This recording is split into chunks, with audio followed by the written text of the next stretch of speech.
किस्मत हूँ। और आज हम लोग एक नया टॉपिक पढ़ने वाले हैं जो कि है वर्ब। और आज तक की जो ये वॉल्यूम 1 की सीरीज़ थी उसमें हमने नाउन कर लिया, प्रोनाउन कर लिया, एडजेक्टिव कर लिया एंड आज हम लोग वर्ब करने वाले हैं। ये अपने आप में बहुत बड़ा सा टॉपिक है। इसमें जो है थोड़ा-सा इसके कई पार्ट्स आएँगे और लास्ट में एक मैराथन भी आएगा और उसके बाद हम लोग इसके क्वेश्चंस भी करेंगे। ओके, तो चलिए स्टार्ट करते हैं। सबसे पहले हम लोग जानते हैं कि वर्ब क्या होता है। तो देखिए यहाँ पे है वर्ब की वर्ब कार्य का होना दर्शाता है, ठीक है। अतः इसे हम डूइंग वर्ड भी कहते हैं, ठीक है, जिससे पता चले कि काम क्या हो रहा है। जैसे हमने बोला राम गोज़ टू मार्केट, ठीक है, तो राम तो क्या हो गया, राम सब्जेक्ट हो गया ना, लेकिन राम जो सब्जेक्ट क्या काम कर रहा है ना, तो क्या कर रहा है, बाजार जा रहा है ना, तो बाजार जाना क्या हो गया, ये वर्ब हो गया। तो जो भी किसी कार्य के होने को दर्शाता है उसे हम लोग वर्ब कहते हैं और वर्ब को हम लोग डूइंग वर्ड भी कहते हैं और इसे एक्शन वर्ड भी कहते हैं, ठीक है। उसके बाद देखते हैं वर्ब को हम कितने पार्ट्स में डिवाइड कर सकते हैं। तो वर्ब को हम 2 पार्ट्स में डिवाइड कर सकते हैं। एक होता है हमारा हेल्पिंग वर्ब, एक होता है मेन वर्ब। जो हेल्पिंग वर्ब है उसको भी हम 2 पार्ट्स में डिवाइड करते हैं। एक जो है मॉडल्स होते हैं, एक प्राइमरी एक्सिलरी वर्ब होता है। तो जो प्राइमरी एक्सिलरी वर्ब होता है वो तीन होते हैं, बी होता है, डू एंड हैव होता है। जो हेल्पिंग वर्ब और जो ये होता है ऑक्सिलरी वर्ब होता है, ये आपका हेल्पिंग वर्ब और मेन वर्ब की तरह कार्य करता है। लेकिन जो मॉडल्स होता है ना, ये जो मॉडल्स होते हैं ये आपके मेन वर्ब की तरह कार्य नहीं कर सकते। ये कभी भी मेन वर्ब की तरह कार्य नहीं करते, ये हमेशा हेल्पिंग वर्ब की तरह कार्य करते हैं, ठीक है। मॉडल्स में कौन कौन से होते हैं, जैसे कैन हो गया, कुड हो गया, मी हो गया, माइट हो गया, और भी बहुत सारे होते हैं, वो हम लोग नीचे पढ़ेंगे। उसके बाद देखिए यहाँ पे दिया है कि डीड, नीड और डेयर एंड यूज्ड टू, ये जो है मार्जिनल एक्सिलरी वर्ब होते हैं, वर्ब्स होते हैं, ठीक है। जैसे कि नीड और डेयर ये मॉडल्स होते हैं, ये मॉडल और जो है उसके साथ साथ में मेन वर्ब का भी काम करते हैं, ठीक है। मतलब सारे नहीं कर सकते लेकिन कुछ करते हैं। जैसे कि ये नीड और डेयर जो होते हैं ये मॉडल के साथ साथ मेन वर्ब का भी कार्य करते हैं, और जो यूज्ड टू होता है ना, ये मॉडल्स के साथ साथ में एडजेक्टिव का भी कार्य कर सकता है, ठीक है। उसके बाद देखते हैं मेन वर्ब। तो मेन वर्ब जो होता है वो आपका जो है, जो मेन वर्ब होता है, मेन वर्ब के अंतर्गत उन वर्ब्स को हम पढ़ते हैं जो वाक्य में मुख्य क्रिया के स्थान पर आते हैं, इसलिए इन्हें जो हम एक्शन वर्ड भी बोलते हैं, ठीक है।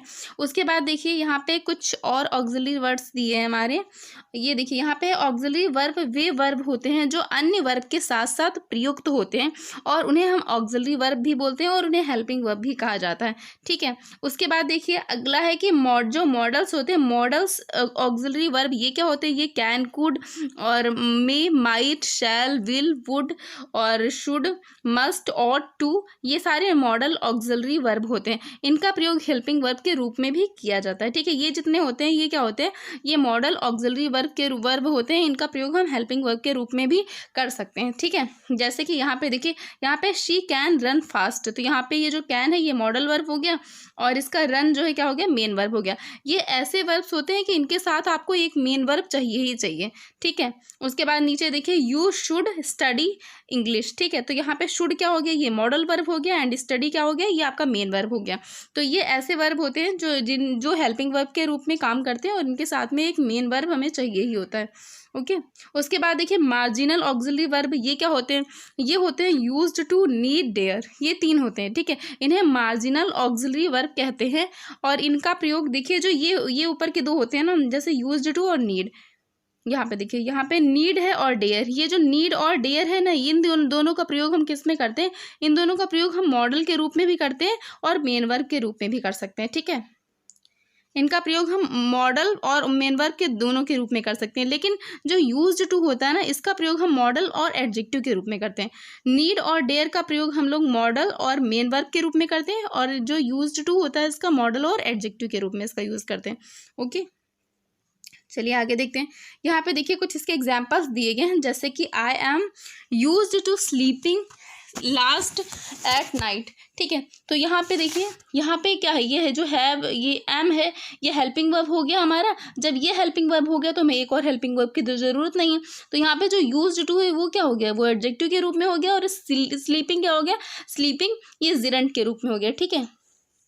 और यहाँ पे टू दिया है तो जहाँ पे प्रीपोजिशन आएगा, ठीक है, उसके बाद हमें जो नाउन का आईएनजी फॉर्म चाहिए होता है। आईएनजी मतलब वर्ब का आईएनजी फॉर्म चाहिए होता है। वर्ब का जो आईएनजी फॉर्म होता है जो नाउन की तरह वर्क करता है इसे हम जिरंड बोलते हैं, ठीक है। क्योंकि ये देखिए यहाँ पे मेन वर्ब नहीं है, यहाँ पे क्या है, यहाँ पे एडजेक्टिव यूज हुआ ना, और एडजेक्टिव किसके लिए यूज होता है, नाउन के लिए यूज होता है। तो स्लीपिंग क्या है, ये स्लीपिंग क्या है, स्लीपिंग आपका नाउन हो जाएगा, ठीक है। इसमें है कि मैं देर तक सोने का आदी हूँ, इस टाइप से इसका अर्थ निकलेगा। उसके बाद है आई नीड यू। तो यहाँ पे देखिए, यहाँ पे आई क्या हो गया, ये सब्जेक्ट हो गया, और नीड ये मेन वर्ब की तरह वर्क कर रहा है, और यू क्या हो गया हमारा, यू हमारा ऑब्जेक्ट हो गया। अब जब इसमें कोई भी मेन वर्ब नहीं है तो क्या होगा, ये जो नीड है ये क्या हो सकता है, ये मेन वर्ब की तरह भी वर्क कर सकता है, तो यहाँ पे ये मेन वर्ब आएगा। ओके, उसके बाद अगला देखते हैं कि अगला है कि you need not come tomorrow. अब देखिए यहाँ पे ये नीड हेल्पिंग वर्ब की तरह हो गया। यहाँ पे हेल्पिंग वर्ब की तरह क्यों हो गया, क्योंकि यहाँ पे एक और वर्ब आई हुई है ना, तो ये जो कम हो गया वर्ब हो गया ना, ये कम जब वर्ब हो गया तो ये हेल्पिंग वर्ब की तरह काम कर रहा है, ठीक है। ये समय के अकॉर्डिंग जो है अपने आप को चेंज कर लेते हैं। उसके बाद है she does not dare to come home late, ठीक है। अब देखिए इसमें क्या हो गया, इसमें डस पहले से लगा है तो ये हेल्पिंग वर्ब हो गया, और फिर डेयर क्या हो गया, ये मेन वर्ब हो गया, और जो टू कम होता है वो क्या हो गया आपका, इन्फिनिटिव हो गया। अच्छा, ये आपको पता है कि इन्फिनिटिव क्या होता है, तो जो इन्फिनिटिव होता है ये होता है कि जो टू होता है, टू के साथ वर्ब की बेस फॉर्म होती है, ठीक है। बेस फॉर्म का मतलब होता है फर्स्ट फॉर्म, फर्स्ट फॉर्म समझ लीजिए, क्योंकि फर्स्ट फॉर्म और बेस फॉर्म सेम ही होता है, ठीक है। तो ये अगर ये स्ट्रक्चर कहीं भी रहता है ना कि टू और बेस फॉर्म, तो ये हो जाता है हमारा इन्फिनिटिव हो जाता है, ठीक है। जैसे कि देखिए टू है और कम है, तो ये इन्फिनिटिव का वर्क कर रहा है। ओके, उसके बाद देखिए है I dare not enter his room without permission. तो यहाँ पे क्या हो गया, यहाँ पे डेयर हेल्पिंग वर्ब की तरह आ गया, क्योंकि हेल्पिंग वर्ब कुछ भी नहीं है ना, तो यहाँ पे ये हेल्पिंग वर्ब की तरह काम कर रहा है, और इंटर ये डायरेक्ट इन्फिनिटिव की तरह काम कर रहा है, ठीक है। उसके बाद देखिए ऑक्सिलरी वर्ब। ऑक्सिलरी वर्ब के कुछ मुख्य बिंदु होते हैं, जैसे कि मॉडल ऑक्सिलरी वर्ब जो होता है वो मेन वर्ब की तरह काम नहीं कर सकता, ठीक है। इसका प्रयोग सिर्फ हम हेल्पिंग वर्ब के रूप में करते हैं, जैसे कि I can lift this box, ठीक है। तो लिफ्ट क्या हो गया, ये मेन वर्ब हो गया, और कैन क्या हो गया, ये हेल्पिंग वर्ब हो गया। नेक्स्ट है आई शुड वर्क हार्ड। तो शुड हेल्पिंग वर्ब हो गया, और ये वर्क क्या हो गया, मेन वर्ब हो गया, ठीक है। क्योंकि ये जो कैन और कुड शुड ये सारे होते हैं ना, ये सारे ऑक्सिलरी वर्ब होते हैं, ये मेन वर्ब की तरह काम कर ही नहीं सकते ना, तो ये हेल्पिंग वर्ब की तरह काम करेंगे, और इनके साथ में हमेशा एक मेन वर्ब चाहिए होगा। ओके, रूल नंबर 2 कह रहा है कि मॉडल ऑक्सिलरी वर्ब का जो है V1, V2, V3 और ING या यस या ES का फॉर्म में नहीं करते हैं, ठीक है। इसका प्रयोग सभी नंबर तथा पर्सन के सब्जेक्ट के साथ हमेशा एक ही रूप में प्रयोग होता है, अर्थात इसका जो फॉर्म बदलता नहीं है, ठीक है। इसमें कह रहा है कि अगर कहीं भी कैन है, जैसे कोई भी ये वाले जो मॉडल्स ऑक्सिलरी वर्ब होते हैं, इनके साथ इन सब वर्ब का प्रयोग नहीं करते हैं। इनके साथ हमेशा क्या रहता है, इसका बेस फॉर्म रहेगा, कैन है तो कैन के साथ हमेशा हेल्प रहेगा, और फिर आपका ऑब्जेक्ट रहेगा, ठीक है। तो ये हेल्प चेंज नहीं होगा। उसके बाद ये शुड है तो इसके साथ अंडरस्टैंड है, तो इसके साथ ये जो ये होते हैं ना मॉडल्स होते हैं, उसके साथ हमेशा V1 चाहिए होगा, कि इसके साथ में क्या लगेगा हमारा, इसके साथ में वर्ब की फर्स्ट फॉर्म लगेगा, जो ऑक्सिलरी वर्ब होते हैं उनके साथ, ठीक है, सबके साथ नहीं लगेगा। उसके बाद रूल नंबर 3 कह रहा है कि अगर कहीं भी ऑट है या फिर यूज्ड है के बाद इन्फिनिटिव टू और V1 का प्रयोग होता है, ठीक है। टू और V1 ये क्या हो जाएगा, ये हमारा इन्फिनिटिव हो जाता है, मतलब ये इसकी बेस फॉर्म, जैसे कि हमने बोला वी ऑट टू। अब देखो वी ऑट उसके बाद टू रिस्पेक्ट हो गया, तो ये क्या हो गया, इन्फिनिटिव हो गया, आवर पेरेंट्स। उसके बाद है ही यूज्ड, फिर टू कम लग गया, तो ये भी क्या हो गया, ये भी इन्फिनिटिव हो गया, लेट, ठीक है। तो कह रहा है कि अगर कहीं भी आपका ऑट है या फिर यूज्ड टू है, तो उसके साथ में हम क्या करते हैं, इन्फिनिटिव का यूज करते हैं। ये रूल हो गया एक। अगला देखते हैं यहाँ पे use of model auxiliary verb, ठीक है। मॉडल ऑक्सिलरी वर्ब जो भी होते हैं उनका यूज हम लोग देखते हैं। तो सबसे पहले हम लोग कैन और कुड का यूज देखेंगे। तो यहाँ पे रूल नंबर 1 कि कैन का प्रयोग पावर मतलब शक्ति के लिए, एबिलिटी कहीं योग्यता दिखानी होती, वहाँ कहीं कैपेसिटी या सामर्थ्य दिखाना होता है, वहाँ पे अभिव्यक्त करने के लिए किया जाता है, ठीक है। और कुड का प्रयोग भी सेम इन्हीं चीज़ों के लिए किया जाता है कि कहीं शक्ति दिखानी पड़ती या फिर कहीं कैपेसिटी कहीं योग्यता दिखानी होती, तो वहाँ भी कुड का प्रयोग करते हैं, ठीक है।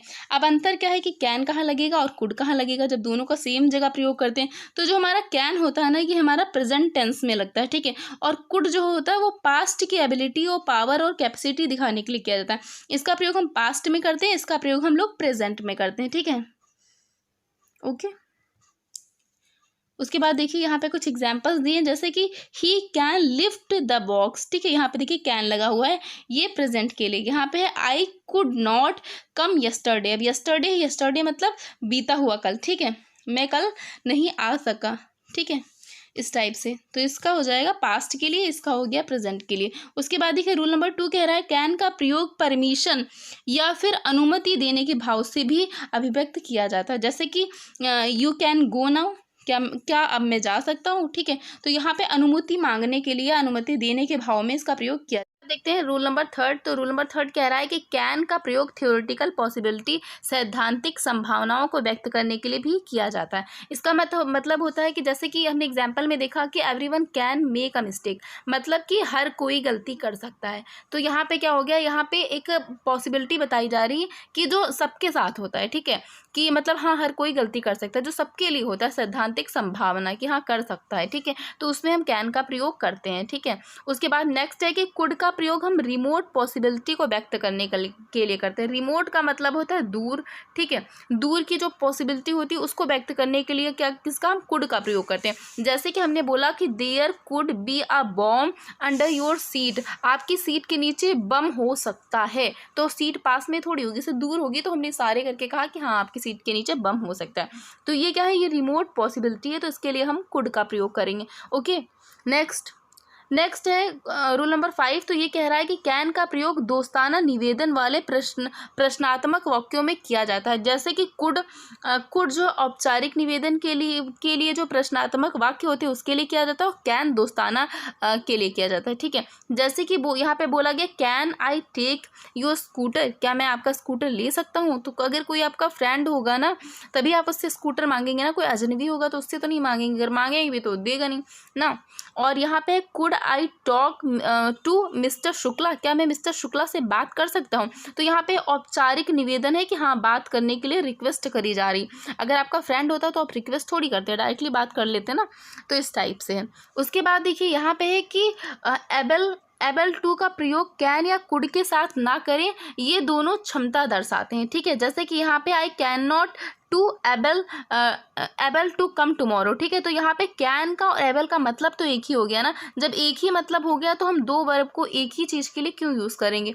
अगर हम ऐसा करते हैं तो इस वाक्य को हम क्या कहते हैं, सुपरफ्लुअस बना देते हैं, ठीक है। सुपरफ्लुअस का मतलब ही होता है ज़रूरत से ज़्यादा, ठीक है। और ये देखिए यहाँ पे लिखा भी है more than what is needed, इसका मतलब होता है कि आवश्यकता से अधिक, ठीक है। एक ही वर्ब को हम मतलब एक ही अर्थ वाले वर्ब को हम बार बार यूज़ नहीं करेंगे। तो इस वाक्य का सही फॉर्मेशन क्या होगा, यहाँ पे हो सकता है कि आई कैन नॉट कम टुमारो, मैं कल नहीं आ सकता, ठीक है। आई कैन नॉट मुझे कम टुमारो, मैं कल नहीं आऊँगा, ठीक है, इस टाइप से। उसके बाद यहाँ पे क्या, यहाँ पे भी I will not to able to come tomorrow, ठीक है। तो इन दोनों का मतलब क्या हो जाएगा, मतलब तो एक ही हो जाएगा, ठीक है। मैं कल नहीं आ सकूँगा या फिर कल मैं आने में असमर्थ हूँ, तो इस टाइप से दोनों का मतलब वही हो जाएगा। तो यहाँ पे क्या करेंगे हम, या तो ये लगाएंगे या तो फिर ये लगाएंगे, तो कैन लगाएंगे या तो एबल लगाएंगे, दोनों एक साथ नहीं लगाएंगे। ओके, उसके बाद देखिए मे, माइट और मस्ट, इनका प्रयोग हम लोग कहाँ करते हैं। तो मे का प्रयोग हम लोग संभावना या अनिश्चितता के भाव में व्यक्त करते हैं, ठीक है। कि मतलब अगर संभावना होती है कि हाँ जरूरी नहीं कि ऐसा हो, लेकिन शायद हो जाए, तो शायद के लिए हम इसका प्रयोग करते हैं मे का प्रयोग। जैसे हमने बोला कि it may rain tonight, ठीक है। अब इसमें देखिए इसका मतलब क्या हो गया कि शायद आज रात बारिश हो, ठीक है। तो यहाँ पे क्या संभावना है, पक्का नहीं कि बारिश होगी, तो जहाँ पे संभावना होती है वहाँ पे हम मे का प्रयोग करते हैं। जैसे कि ये देखिए मे का प्रयोग इच्छा को व्यक्त करने के लिए ऑप्टेटिव सेंटेंस में भी किया जाता है, जैसे कि मे यू लिव लॉन्ग, जैसे कि हमने किसी को आशीर्वाद दिया, अपनी इच्छा व्यक्त करी कि भाई आप चिरायु हो, ठीक है, आप लंबे समय तक जियो। तो यहाँ पे हमारी इच्छा के लिए क्या किया, इच्छा के लिए भी मे का प्रयोग किया जाता है, एक तो इच्छा के लिए, दूसरा संभावना के लिए। ओके, क्लियर हो गया। उसके बाद देखिए रूल नंबर 3, यहाँ पे कह रहा है कि यदि प्रिंसिपल क्लाउज प्रेजेंट टेंस में हो या फिर सब ऑर्डिनेट क्लाउज दैट या फिर so that, in order that से प्रारंभ हो, ठीक है। तो क्या करेंगे, तथा इसके पर्पस या फिर उद्देश्य का बोध हो तो सबऑर्डिनेट क्लाउज में मे का प्रयोग होता है। ठीक है, या तो आपका दैट हो या फिर सो दैट हो या फिर क्या हो, इन ऑर्डर दैट से प्रारंभ हो। ठीक है, और पर्पस के लिए होना चाहिए तो आपका क्या होगा, तो आपका मे का प्रयोग होगा, लेकिन सबऑर्डिनेट क्लाउज में होना चाहिए। ठीक है, सबऑर्डिनेट क्लाउज में होना चाहिए। ठीक है, अब यहाँ पे देखिए कैसे यूज़ किया गया। यहाँ पे कि वी ईट सो दैट, ये क्या है, ये देखिए यहाँ पे सो दैट दिया गया, तो सो दैट के बाद हम क्या करेंगे, मे का प्रयोग करेंगे, तो वी मे लिव। ठीक है, तो यहाँ पे ऐसे हो गया, we eat so that we may live. ठीक है, इस टाइप से हो गया कि हम खाते हैं ताकि हम जीवित रहें ना, यही हो जाएगा ना इसका मतलब, कि हम खाते हैं ताकि हम जीवित रहें। तो इस टाइप से सेंटेंस का हम प्रयोग करेंगे। नेक्स्ट देखिए, नेक्स्ट कह रहा कि माइट का प्रयोग अच्छा लेस पॉसिबिलिटी के लिए भी होता है, और हाँ, माइट का प्रयोग लेस पॉसिबिलिटी की को व्यक्त करने के लिए होता है जहाँ पे कम चीज़ हो। ठीक है, और मे का प्रयोग मोर पॉसिबिलिटी को व्यक्त करने के लिए होता है जहाँ पे कोई ज़्यादा चीज़ की बात करी जा रही हो। ठीक है, तो एग्जाम्पल से समझते हैं, जैसे कि he might pass the exam but seeing his intelligent I do not have much. ठीक है, कि इसमें कहा जा रहा है कि वह परीक्षा में उत्तीर्ण हो जाता है। ठीक है, वह परीक्षा में पास हो जाता है, लेकिन उसकी बुद्धिमत्ता देख के, उसके इंटेलिजेंट देख के I do not have much hope. ठीक है, मुझे ज़्यादा उम्मीद नहीं है कि वो पास हो जाएगा। तो यहाँ पे है कि कम उम्मीद की बात करी जा रही है ना, तो यहाँ पे माइट लगा हुआ है, तो कम पॉसिबिलिटी की बात होगा तो माइट लगेगा। ठीक है, नेक्स्ट एग्जाम्पल देखते हैं हम। यहाँ पे है कि उसके बाद, हाँ, अगला देखिए रूल नंबर 6, तो यहाँ पे नहीं, रूल नंबर 5 ये कह रहा है कि अगर संभावना बहुत अधिक हो तो मस्ट का प्रयोग कर सकते हैं। ठीक है, जैसे कि हमने बोला कि he stay in 5 star hotels and travels by flight, he must be very rich. ठीक है, वो जो है स्टे मतलब वो रुकते हैं 5 स्टार होटल्स में और फ्लाइट से यात्रा करते हैं, मतलब वो बहुत अधिक अमीर होंगे। ठीक है, तो जाहिर सी बात, अगर 5 स्टार होटल में रुक रहे हैं, फ्लाइट से जो ट्रैवल कर रहे हैं, तो जाहिर सी बात है वो अमीर होंगे। ठीक है, तो जहाँ पे संभावना बहुत ज़्यादा है ना, तो जहाँ संभावना बहुत ज़्यादा होती है वहाँ पे हम मस्ट लगाते हैं। ठीक है, तो क्या किया हमने, यहाँ पे मस्ट लगाया, ही must be very rich. Okay, और मे का प्रयोग हमेशा सम्मान के साथ निवेदन के लिए प्रश्नात्मक वाक्यों में किया जाता है, जैसे कि मे आई कम इन सर। जैसे इसमें क्या किया हमने, पूछा। ठीक है, हम पूछ रहे हैं ना, इसका मतलब हम सम्मान दे रहे हैं ना सामने वाले को, मे आई कम इन सर, श्रीमान जी क्या मैं अंदर आ सकता हूँ। तो यहाँ पे क्या किया हमने, सम्मान दिया और साथ में निवेदन भी किया। ठीक है, सम्मान के साथ रिक्वेस्ट करने के लिए जो, और सम्मान के साथ हम निवेदन कर रहे हैं, उसके साथ साथ में वो प्रश्नवाचक वाक्य है, तो उसमें हम मे का प्रयोग हमेशा करेंगे। ओके, उसके बाद देखिए क्या कह रहा है कि मे एवं माइट के साथ पॉसिबली एवं लाइकली शब्दों का प्रयोग नहीं करते हैं। ठीक है, दोनों की संभावना को, मतलब लाइकली का प्रयोग ना करें, दोनों की संभावनाएं ये दर्शाता है, मतलब सेम ही होता है। ठीक है, क्योंकि देखिए यहाँ पे मे का मतलब क्या होता है, यहाँ पे मे और माइट का मतलब क्या होता है कि हाँ, संभावना दर्शाना, पॉसिबिलिटी का मतलब भी वही होता है, लाइकली का मतलब भी वही होता है, तो इन दोनों के साथ हम कभी भी इनका प्रयोग नहीं करेंगे। ठीक है, जैसे एग्जाम्पल्स में देखिए आप कि we may possibly come tomorrow, तो ये क्या हो गया, सुपरफ्लुअस हो गया, क्योंकि मे और पॉसिबली साथ साथ में आएगी, साथ साथ में नहीं आएगा। ठीक है, उसके बाद देखिए इसका सही क्या हो जाएगा, वी मे कम टुमारो। ठीक है, या फिर आप अगर ऐसे नहीं बनाना चाहते, पॉसिबली लगाना चाहते हैं, तो फिर ऐसे आप कर सकते हैं कि we will possibly come tomorrow. ठीक है, तो इस टाइप से ये हमारा बन जाएगा।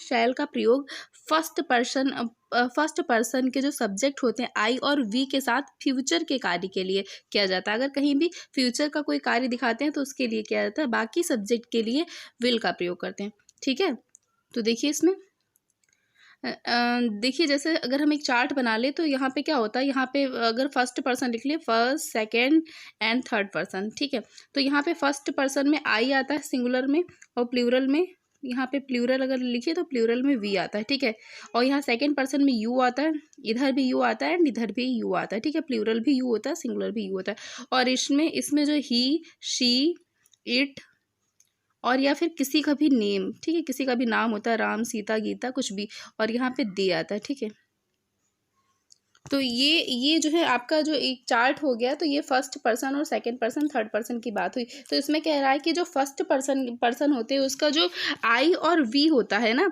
और ये अगर फ्यूचर के किसी कार्य को दर्शाता है तो वहाँ पे हम क्या लगाते हैं, शैल लगाते हैं। ठीक है,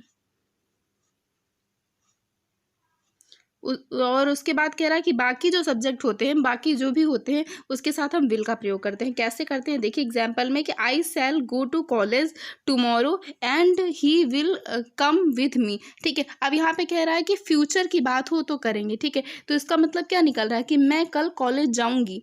ठीक है, मैं कल कॉलेज जाऊँगा या जाऊँगी और वह भी मेरे साथ आएगा। तो यहाँ पे फ्यूचर की बात हो रही ना कि फ्यूचर में मतलब अभी गया नहीं, कल हम जाएंगे कॉलेज। तो यहाँ पे कल मैं कॉलेज जाऊँगी, तो यहाँ पे क्या हो गया, शैल का प्रयोग किया क्योंकि ये फ्यूचर की बात कर रहा है। ठीक है, उसके बाद देखिए अगला रूल क्या कह रहा है कि मॉडर्न इंग्लिश में हम आई और वी के साथ विल का प्रयोग कर सकते हैं, जो कि स्वीकृत है।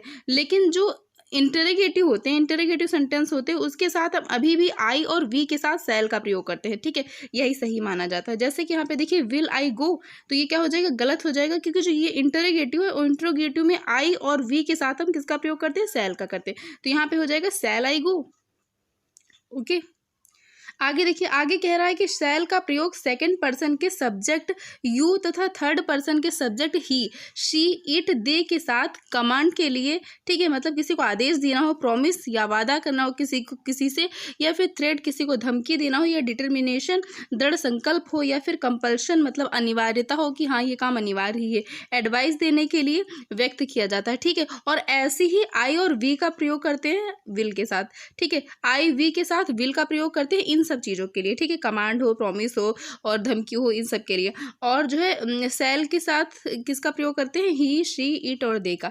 ठीक है, तो एग्जाम्पल से देखते हैं। जैसे कि यहाँ पे देखिए कमांड दे रहा है, आदेश दे रहा है, तो यहाँ पे क्या लगा है, यू लगा है। अब यू के साथ में क्या कह रहा है, यू के साथ में कह रहा है कि आपको क्या लगाना है, सेल लगाना है ना, फर्स्ट, क्योंकि कह रहा है कि फर्स्ट और थर्ड पर्सन के साथ, फर्स्ट और थर्ड और सेकंड पर्सन के भी साथ क्या लगेगा, जो है कमांड देने के लिए हम लोग यू लगाएंगे। यू के साथ शैल लगेगा। ठीक है, तो यहाँ पे हो गया शैल हो गया, तो यू के साथ हमने शैल लगा दिया, you shall leave the room at once. ठीक है, तो ये ऐसे बन जाएगा कि यहाँ पे आदेश दिया जा रहा है कि तुम्हें तुरंत अपना कमरा छोड़ना चाहिए। ठीक है, छोड़ना होगा इस टाइप से। अगला कह रहा है प्रॉमिस मतलब प्रतिज्ञा या फिर वादा के लिए जो है यहाँ पे भी शैल लगेगा, तो यहाँ पे हो जाएगा यू शैल बी अवॉर्डेड। ठीक है, तुम्हें पुरस्कृत किया जाएगा। ठीक है, इस टाइप से हो जाएगा। उसके बाद है I will help you come what may. ठीक है, तो यहाँ पे देखिए आई है, आई के साथ क्या कह रहा है कि आई के साथ क्या लगेगा, विल लगेगा, तो यहाँ पे आई के साथ विल लगा। और यू के साथ क्या कह रहा है, ये देखिए यू है, यू के साथ शैल लगेगा। ठीक है, तो यहाँ पे क्या हो गया, यहाँ पे आई के साथ विल हो गया। ठीक है, ये आपको याद रखना है कि आई वी के साथ विल लगेगा और सबके साथ क्या लगेगा, शैल लगेगा। तो यहाँ पे क्या कह रहा है कि आई will help you come what में। ठीक है, यहाँ पे कह रहा है कुछ भी हो जाए मैं तुम्हारी मदद जरूर करूँगा। ठीक है, तो यहाँ पे भी एक समझो वादा किया जा रहा है। ठीक है, आगे है थ्रेट, तो इसका मतलब होता है धमकी देना। ठीक है, तो यहाँ पे है ट्रेसपैसर शैल बी प्रोसिक्यूटेड, तो इसका मतलब होता है कि जो वो अतिक्रमण वाले व्यक्ति होते हैं, मतलब जो ज़्यादा ही कुछ हंगामा इस टाइप से कर रहे होते हैं ना, तो उनको इसमें कहा गया है कि उनके लिए जो अतिक्रमण करने वाले व्यक्ति होते हैं उनके लिए मुकदमा दर्ज किया जाएगा। ठीक है, तो यहाँ पे धमकी दी जा रही है कि अगर ऐसा करोगे तो क्या किया जाएगा, मुकदमा दर्ज किया जाएगा। यहाँ पे नेक्स्ट है कि आई विल पनिश यू, तो यहाँ पे देखिए आई के साथ विल का प्रयोग हुआ, लेकिन बात वही हो रही है, यहाँ भी पनिश किया जा रहा है, यहाँ भी पनिश किया जा रहा है। ठीक है, तो यहाँ पे क्या हो गया, आई के साथ विल लग जाएगा और सबके साथ क्या लगता है, शैल लग जाएगा। तो यहाँ पे विल और शैल का यूज दिखाया गया है। उसके बाद देखिए डिटर्मिनेशन, तो यहाँ पे दृढ़ संकल्प, तो दृढ़ संकल्प है। अब उसके बाद देखना है हमें कि यहाँ पे क्या है, यहाँ पे अगर आई है तो विल लगेगा दृढ़ संकल्प के साथ, और अगर ही, शी, इट कुछ भी है तो दृढ़ संकल्प के साथ क्या लग जाएगा, शैल लग जाएगा। ठीक है, तो यहाँ पे I will work hard and score good marks. ठीक है, यहाँ पे कह रहा है कि अगर तुमने अच्छी मतलब कड़ी मेहनत करी तो तुम्हारे जो है अच्छे नंबर आएंगे। ठीक है, क्योंकि कड़ी मेहनत करोगे तो तुम अच्छी मार्क्स हासिल कर पाओगे। तो यहाँ पे एक दृढ़ संकल्प की बात की जा रही है, दृढ़ संकल्प करिए अपनी मेहनत के प्रति। उसके बाद है कंपल्शन, तो इसमें अनिवार्यता, यहाँ पे है कि he shall be here for the meeting. ठीक है, यहाँ पे है कि अनिवार्यता कि हाँ जरूरी है कि तुम्हें जो है यहाँ मीटिंग के लिए आना है। ठीक है, तो इस टाइप से ये हो जाएगा कि जो है जरूरी काम है। ठीक है, I will have you finish this work, जो है ये काम मुझे समाप्त करना ही करना है। तो यहाँ पे क्या है, अनिवार्यता अगर दर्शानी है कि हाँ जरूर करना है, तभी भी क्या लगेगा, तभी विल और शैल का प्रयोग होगा। ये जो अपने जो सब्जेक्ट के पर्सन होते हैं ना उसके अकॉर्डिंग होगा कि फर्स्ट पर्सन है तो उसके साथ क्या यूज़ होगा, सेकंड पर्सन है तो उसके साथ क्या यूज़ होगा, ये हम लोग तक पढ़ चुके हैं।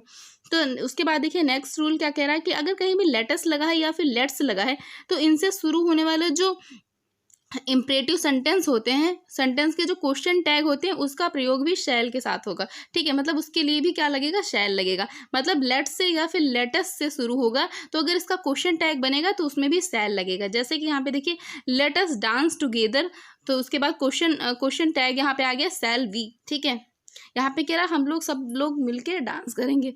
ठीक है, तो यहाँ पे क्या है रहा है, यहाँ पे जो है क्वेश्चन टैग लग गया है।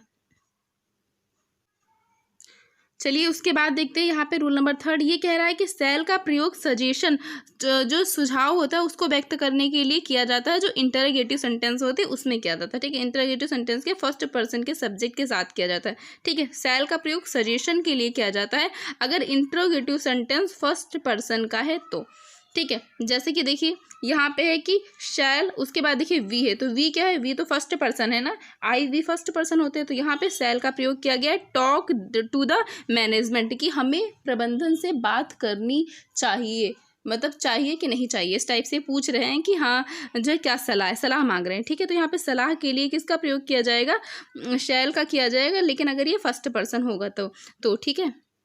नेक्स्ट देखते हैं यहाँ पे कह रहा है कि अगर जो शैल और विल का प्रयोग, इसमें देखिए कह रहा है कि शैल विल का प्रयोग निम्नलिखित वाक्यों से नहीं होता है। ठीक है, वाक्यों में नहीं होता है कि अगर वाक्य पास्ट से शुरू हो रहा है तो नहीं होगा। ठीक है, अगर पास से शुरू हो रहा है तो यहाँ पे हम विल की जगह पे वुड लगाएंगे। ठीक है, I hope that he would pass the test. ठीक है, तो यहाँ पे वुड लगाएंगे, विल नहीं लगाएंगे। नेक्स्ट कह रहा है कि अगर वाक्य पास से शुरू हो और उसके साथ में विल और शैल नहीं, तो उसके साथ में हम क्या लगाएंगे, वुड और शुड लगाएंगे।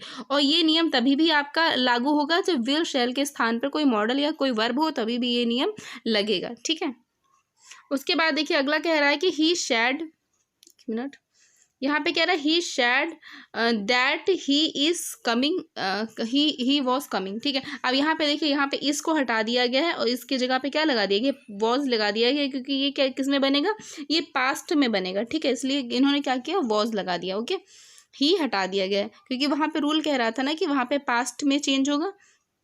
उसके बाद देखिए अगर दो कार्य भविष्य में एक के बाद एक हो और दूसरे कार्य के पहले कार्य होने पर निर्भर हो। ठीक है, मतलब कोई एक कार्य अगर भविष्य में हो, ठीक है, और उसके बाद जो दूसरा कार्य जो है वो उस पर निर्भर हो रहा हो, तो पहला कार्य हमेशा सिंपल प्रेजेंट टेंस में और दूसरा कार्य हमेशा सिंपल फ्यूचर में बनेगा। ठीक है, हम हिंदी को जो इंग्लिश में ट्रांसलेट कर देते हैं, जिससे क्या हो जाता है, जिससे गलत हो जाता है। ठीक है, जैसे कि हमने कहा कि अगर मैं आऊँगी तो आपसे मिलूंगी ना, तो हमने क्या किया, अगर मैं आऊँगी तो हमने क्या किया, इसकी इंग्लिश पहले लगा ली कि इफ़ आई विल कम। ठीक है, फिर वी विल मीट यू, तो यहाँ पे क्या हो गया, यहाँ पे गलत हो गया, क्योंकि ये क्या कह रहा है कि अगर पहला कार्य भविष्य में हो और दूसरा कार्य उसके ऊपर डिपेंड हो, तो पहला सिंपल प्रेजेंट में और दूसरा सिंपल फ्यूचर में बनेगा। ठीक है, तो यहाँ पे देखिए यहाँ पे हो गया इफ़ आई कम, ये सिंपल प्रेजेंट में हो गया। सेकेंड हो गया कि आई विल मीट यू, ये हो गया सिंपल फ्यूचर में, तो ये हो जाएगा हमारा सही।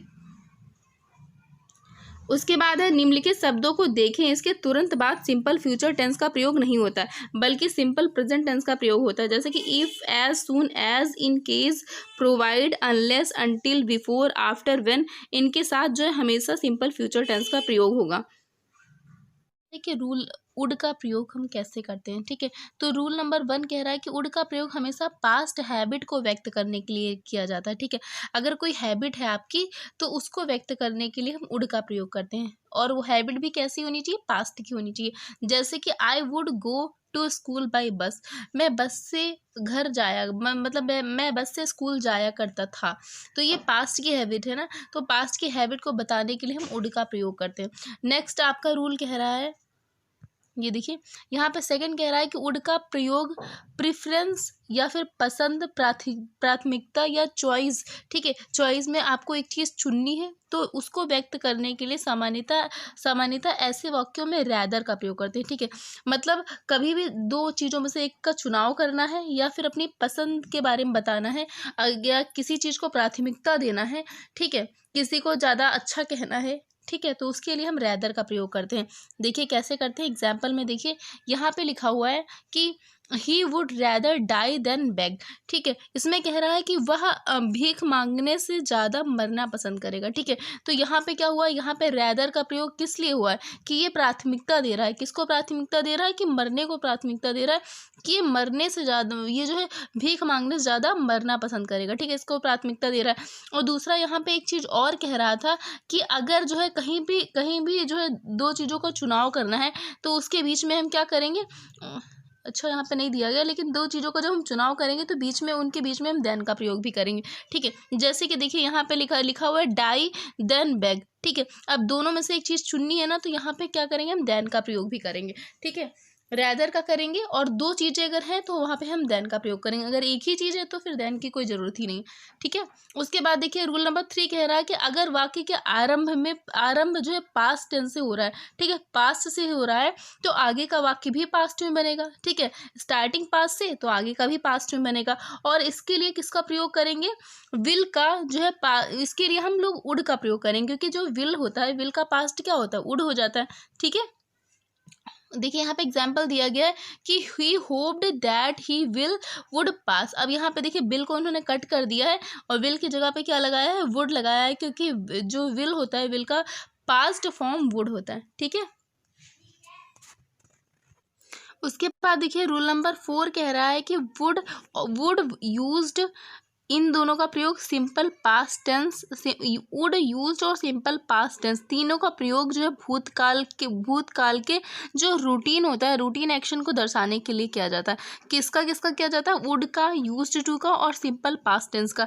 इनका प्रयोग रूटीन एक्शन को दर्शाने के लिए किया जाता है। मतलब रूटीन का मतलब होता है, जैसे कि हम लोग बोलते हैं ना, हमारे पूरा दिन का रूटीन क्या है, तो जहाँ पे आप अपने काम की बात कर रहे हो कि हमने 2 बजे इतना किया, 4 बजे ये करना है, 5 बजे ये करना है, इस टाइप से। ठीक है, तो वहाँ पे क्या होगा, वहाँ पे या तो वुड लगेगा, यूज लगेगा, या फिर सिंपल पास्ट टेंस होगा। ठीक है, तो यहाँ पे देखिए एग्जाम्पल के माध्यम से समझाया गया है कि I would to go to school by bus. मैं जो है बस से स्कूल जाऊंगा। ठीक है, उसके बाद है I would return on foot, मैं अपने पैरों से मतलब पैदल वापस आऊँगा। उसके बाद है we played for hours before returning home. ठीक है, उसके बाद मैं स्कूल से घर वापस आने के 2 घंटे के बाद मैं खेलूँगा। ठीक है, बाहर जाके।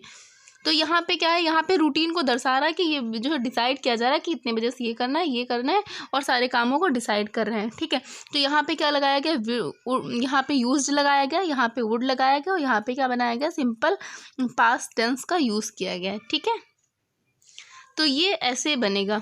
उसके बाद देखिए रूल नंबर 5, तो रूल नंबर वुड का प्रयोग प्रेजेंट या पास्ट के कोरी कल्पना को व्यक्त करने वाले वाक्यों के प्रिंसिपल क्लाउज में होता है। ठीक है, जैसे कि हमने कहा कि if I were a bird, यदि मैं एक पक्षी होता, I would fly in the sky, मैं आसमान में उड़ता। ठीक है, तो यहाँ पे क्या है, यहाँ पे हमने कल्पना करी ना कि मैं अगर एक पक्षी होता। ठीक है, तो यहाँ पे क्या किया गया, यहाँ पे कल्पना वाले जो वाक्य होते हैं, प्रेजेंट के हो या पास्ट के हो, तो उसमें वुड का प्रयोग करते हैं। ठीक है, और दूसरा है कि जो कल्पना वाले वाक्य होते हैं ना, उसमें हमेशा वर लगता है, उसमें वॉज नहीं लगता है, उसमें हमेशा वर लगता है। ठीक है, नेक्स्ट देखते हैं। उसके बाद अगला है, यहाँ पे एक नोट दिया गया है कि अगर वाक्य काल्पनिक पद से संबंधित है तो सभी सब्जेक्ट के साथ वर का प्रयोग होगा। ठीक है, जैसा कि अभी कहा था हमने कि अगर कहीं भी पद बताया जा रहा है, पद का मतलब होता है कि अगर बताया जा रहा है कि मैं ये होता। ठीक है, जैसे कि मैं प्रधानमंत्री होता, मैं राष्ट्रपति होता। ये देखिए यहाँ पे I wish I were a bird, यदि मैं एक पक्षी होता। ठीक है, तो यहाँ पे अगर किसी पद की बात बताई जा रही है तो वहाँ पे हम सब्जेक्ट के साथ हमेशा वर लगाएंगे। वो आपका सब्जेक्ट कुछ भी हो, आई हो, वी हो, यू हो, ही शी हो, कुछ भी हो। ठीक है, लेकिन उसके साथ क्या लगेगा, हमेशा वर ही लगेगा, ये बात याद रखनी है। अगला सेंटेंस कह रहा है कि अगर निम्नलिखित शब्दों के वाक्य अगर काल्पनिक होने का आभास होता है तो उनके साथ वॉज का प्रयोग नहीं होता है। किसके साथ वॉज का प्रयोग नहीं होता, जैसे कि आई विश हो गया, एज टू हो गया, इफ हो गया, एज इफ हो गया। ठीक है, वुड, दैट, सपोज, अगर ये सारे वर्ड्स आपके सेंटेंस में हैं तो हम कभी भी वॉज का प्रयोग नहीं करेंगे, ये आपको याद रखना है। ठीक है, उसके बाद देखिए क्या कह रहा है रूल नंबर 6, तो रूल नंबर 6 में है कि वुड का प्रयोग विल के पास्ट फॉर्म में। ठीक है, मतलब वुड का प्रयोग हम विल के पास्ट फॉर्म में करेंगे के रूप में इनडायरेक्ट स्पीच में होता है। ठीक है, याद रखिएगा, जैसे कि यहाँ पे देखिए he said he will go there, ठीक है। अब यहाँ पे देखिए ये डायरेक्ट फॉर्म, डायरेक्ट स्पीच है, ठीक है, तो उसमें किसका प्रयोग किया गया, विल का प्रयोग किया गया। नीचे वाला सेंटेंस कह रहा है कि he said that he would go there, ठीक है। अब देखिए इसमें वुड लगा है क्योंकि ये क्या है, विल का पास्ट फॉर्म है, ये डायरेक्ट स्पीच है और ये इनडायरेक्ट स्पीच है, ठीक है। तो कह रहा है कि विल का जो पास्ट फॉर्म होता है इनडायरेक्ट स्पीच में वुड का प्रयोग हम करेंगे। ओके, आगे देखिए रूल नंबर 7। रूल नंबर 7 कह रहा है कि वुड का प्रयोग हमेशा पोलाइट रिक्वेस्ट को व्यक्त करने वाले प्रश्नात्मक वाक्यों में किया जाता है। जैसे कि हमने बोला कि वुड यू हेल्प मी, क्या आप मेरी मदद करेंगे, तो इसमें है, इसमें कि अब हम जो एक हम्बल रिक्वेस्ट कर रहे हैं किसी से, ठीक है, तो किसी से रिक्वेस्ट करने के लिए जो क्वेश्चन किया जाता है उसके लिए हम किसका प्रयोग करते हैं, वुड का प्रयोग करते हैं, ठीक है। और वुड का प्रयोग हम प्रोबेबिलिटी, संभावनाओं को व्यक्त करने के लिए भी किया जाता है, ठीक है। जैसे कि यहाँ पे है कि ही वुड बी स्लीपिंग, ठीक है, वह सो रहा होगा, तो ये जरूरी नहीं कि सो ही रहा हो, लेकिन हमने संभावना लगाई कि हाँ इतना टाइम हुआ शायद वो सो रहा होगा, ठीक है। तो यहाँ पे क्या है, जहाँ पे हम अपनी संभावनाओं को व्यक्त करते हैं वहाँ पे भी वुड का प्रयोग होता है। नेक्स्ट रूल कह रहा है कि वुड का प्रयोग विश या इच्छा को व्यक्त करने के लिए भी किया जाता है। जैसे कि कोई इच्छा है आपकी तो उसको व्यक्त करने के लिए भी वुड का प्रयोग किया जाता है। जैसे कि I wish India would become a develop country soon, तो जैसे कि हमने बोला कि मेरी इच्छा है कि जो भारत है वो बहुत जल्दी डेवलप्ड कंट्री में आ जाए, ठीक है। तो यहाँ पे क्या हो गया, यहाँ पे एक मैंने अपनी इच्छा प्रकट करी है ना, तो इच्छा प्रकट करने के लिए भी वुड का प्रयोग किया जाता है। रूल नंबर 10 में कह रहा है कि वुड लाइक टू का प्रयोग विश या फिर इच्छा को व्यक्त करने के लिए किया जाता है, ठीक है। इसका प्रयोग भी इच्छा को व्यक्त करने के लिए किया जाता है। अब इसमें देखिए क्या एग्जाम्पल है कि I would like to talk to the manager, मैं इसमें कह रहा है कि मैं मैनेजर से बात करना चाहता हूँ, तो उसकी इच्छा है कि वो मैनेजर से बात करना चाहता है, ठीक है। तो यहाँ पे क्या हो गया, ये भी इच्छा को प्रकट करता है और ये भी यहाँ पे है कि वुड जो है इच्छा को प्रकट करता है और वुड लाइक टू ये भी इच्छा को प्रकट करता है, ठीक है। उसके बाद देखिए वुड का प्रयोग यहीं तक था। उसके बाद हम लोग जानते हैं शुड का प्रयोग कैसे होता है, ठीक है। शुड का प्रयोग, तो शुड का प्रयोग कहाँ पे करते हैं, रूल नंबर 1 कह रहा है कि शुड का प्रयोग हमेशा सजेशन, सलाह देने के लिए किया जाता है। जैसे कि यू शुड स्टडी इंग्लिश, तुम्हें अंग्रेजी पढ़नी चाहिए, ठीक है, सलाह दे रहे हैं। उसके बाद देखिए रूल नंबर 2 कह रहा है कि शुड का प्रयोग एडवाइस देने के भाव में भी व्यक्त किया जाता है, ठीक है। सलाह देने के लिए या तो फिर एडवाइस देने का भाव हो, ठीक है, तो वहाँ भी व्यक्त किया जाता है, शुड का प्रयोग वहाँ भी किया जाता है। जैसे कि you should not loaf at his mistake, ठीक है, तुम्हें उसकी गलतियों पे हंसना नहीं चाहिए, ठीक है। तो यहाँ पे ऐसे कि मतलब भाव हो कि एडवाइस का भाव हो, तो वहाँ पे भी हम क्या करते हैं, शुड का प्रयोग करते हैं, ठीक है, सलाह देने के लिए। एंड सलाह जो एडवाइस का भाव होता है उसके लिए भी हम क्या करते हैं, शुड का प्रयोग करते हैं। रूल नंबर 3 कह रहा है कि शुड का प्रयोग लेस्ट के बाद नेगेटिव पर्पस या फिर नकारात्मक उद्देश्य को व्यक्त करने के लिए किया जाता है, ठीक है। यहाँ पे अगर लेस्ट है तो यहाँ पे उसके बाद अगर नेगेटिव पर्पस है, ठीक है, लेस्ट के बाद अगर नेगेटिव पर्पस है तो उसके लिए भी शुड का प्रयोग किया जाता है, ठीक है। जैसे कि देखिए he run fast lest he should miss the train, ठीक है, वह तेज दौड़ा और उसने क्या किया, उसने जो है अपनी वह अगर तेज दौड़ता तो क्या हुआ, उसकी ट्रेन नहीं छूटती, ठीक है, उसकी ट्रेन मिस नहीं होती। तो यहाँ पे लेस्ट है और लेस्ट के बाद अगर नेगेटिव पर्पस आ रहा है तो हम क्या करेंगे, शुड का प्रयोग करेंगे, ठीक है। उसके बाद देखिए लेस्ट के साथ सिंपल प्रेजेंट टेंस का प्रयोग हो सकता है। जैसे कि take care lest you fall, ठीक है, तो यहाँ पे क्या है, सिंपल प्रेजेंट टेंस का प्रयोग हुआ है किसके साथ, लेस्ट के साथ, ठीक है। उसके बाद देखिए अगला है कि ऑट टू का प्रयोग हम लोग देखते हैं। तो ऑट टू का प्रयोग बहुत छोटा सा है कि ऑट टू का प्रयोग मोरल एलिजेशन के लिए, नैतिक कर्तव्य या फिर ड्यूटी के लिए व्यक्त किया जाता है, ठीक है। जैसे कि we ought to love our country, ठीक है, तो जैसे कि हमारा नैतिक कर्तव्य है कि हमें अपने देश से प्रेम करना चाहिए, तो यहाँ पे नैतिक जो कर्तव्य होते हैं उसके लिए हम ऑट टू का प्रयोग करते हैं, ओके। उसके बाद देखते हैं मस्ट, तो मस्ट का प्रयोग कंपल्शन, बाध्यता को व्यक्त करने के लिए किया जाता है, ठीक है, ये हम पढ़ चुके हैं आगे, नहीं याद है ना, जब हमने पढ़ा था मे माइट तो वहाँ पे मस्ट भी आया था। उसके बाद देखिए कह रहा है कि एग्जाम्पल कह रहा है कैंडिडेट्स मस्ट राइट इन इंक, ठीक है, तो ये बाध्यता को व्यक्त करने के लिए इसका प्रयोग किया जाता है, किसका, मस्ट का, ठीक है। तो रूल नंबर 2 देखिए यहाँ पे कह रहा है मस्ट का प्रयोग फिक्स डिटर्मिनेशन के लिए या पक्का इरादा या दृढ़ संकल्प के को व्यक्त करने के लिए भी किया जाता है। जैसे कि हमने बोला कि India must win the world cup, ठीक है, तो यहाँ पे India must India must win the world cup, यहाँ पे कि भारत को वर्ल्ड कप विश्व कप जीतना ही होगा। तो यहाँ पे पक्का इरादा दृढ़ संकल्प के लिए भी इसका प्रयोग किया जाता है, ठीक है। उसके बाद है मस्ट का प्रयोग ड्यूटी कर्तव्य को व्यक्त करने के लिए भी किया जाता है, जैसे कि a soldier must fight for his duty, ठीक है। जो फाइट हिज कंट्री, ठीक है। उसके इसमें है कि सोल्जर जो सैनिक होते हैं अपने उनकी ड्यूटी होती है कि अपने देश के लिए उन्हें क्या करना है, लड़ना है, ठीक है, अपने देश को सुरक्षित रखना है। तो ये क्या होता है, ये ड्यूटी के लिए भी मस्ट का प्रयोग करते हैं, ठीक है। उसके बाद देखिए है यूज्ड टू, तो यूज्ड टू का प्रयोग कहाँ करते हैं, तो यूज्ड टू का प्रयोग पास्ट हैबिट के लिए करते हैं, ठीक है। याद रखिएगा पास्ट हैबिट के लिए, हैबिट या सिचुएशन, ठीक है, भूतकाल की आदतें या अवस्था को व्यक्त करने के लिए किया जाता है। जैसे कि हमने बोला कि he used to study till 10 PM, ठीक है। तो यहाँ पे क्या हो गया, ये एक आदत हो गई, ठीक है। उसने जो है वह 10 बजे तक पढ़ता है या फिर 10 बजे तक पढ़ता था, ठीक है। तो यहाँ पे क्या हो गया, उसकी एक आदत है, आदत के बारे में बताया जा रहा है। तो यहाँ पे क्या करेंगे हम, यहाँ पे यूज्ड टू का प्रयोग करेंगे, ठीक है। उसके कह रहा है सेकेंड रूल यूज्ड टू का, यहाँ पे कह रहा है कि यूज्ड टू और यूजेस टू का प्रयोग प्रेजेंट रूटीन एक्शन को व्यक्त करने के लिए नहीं होता है, बल्कि इसका प्रयोग किसके लिए होता है, इसका प्रयोग प्रेजेंट रूटीन एक्शन को व्यक्त करने के लिए, मतलब जो प्रेजेंट रूटीन एक्शन होते हैं ना उनको व्यक्त करने के लिए हम सिंपल प्रेजेंट टेंस का प्रयोग करते हैं, ठीक है।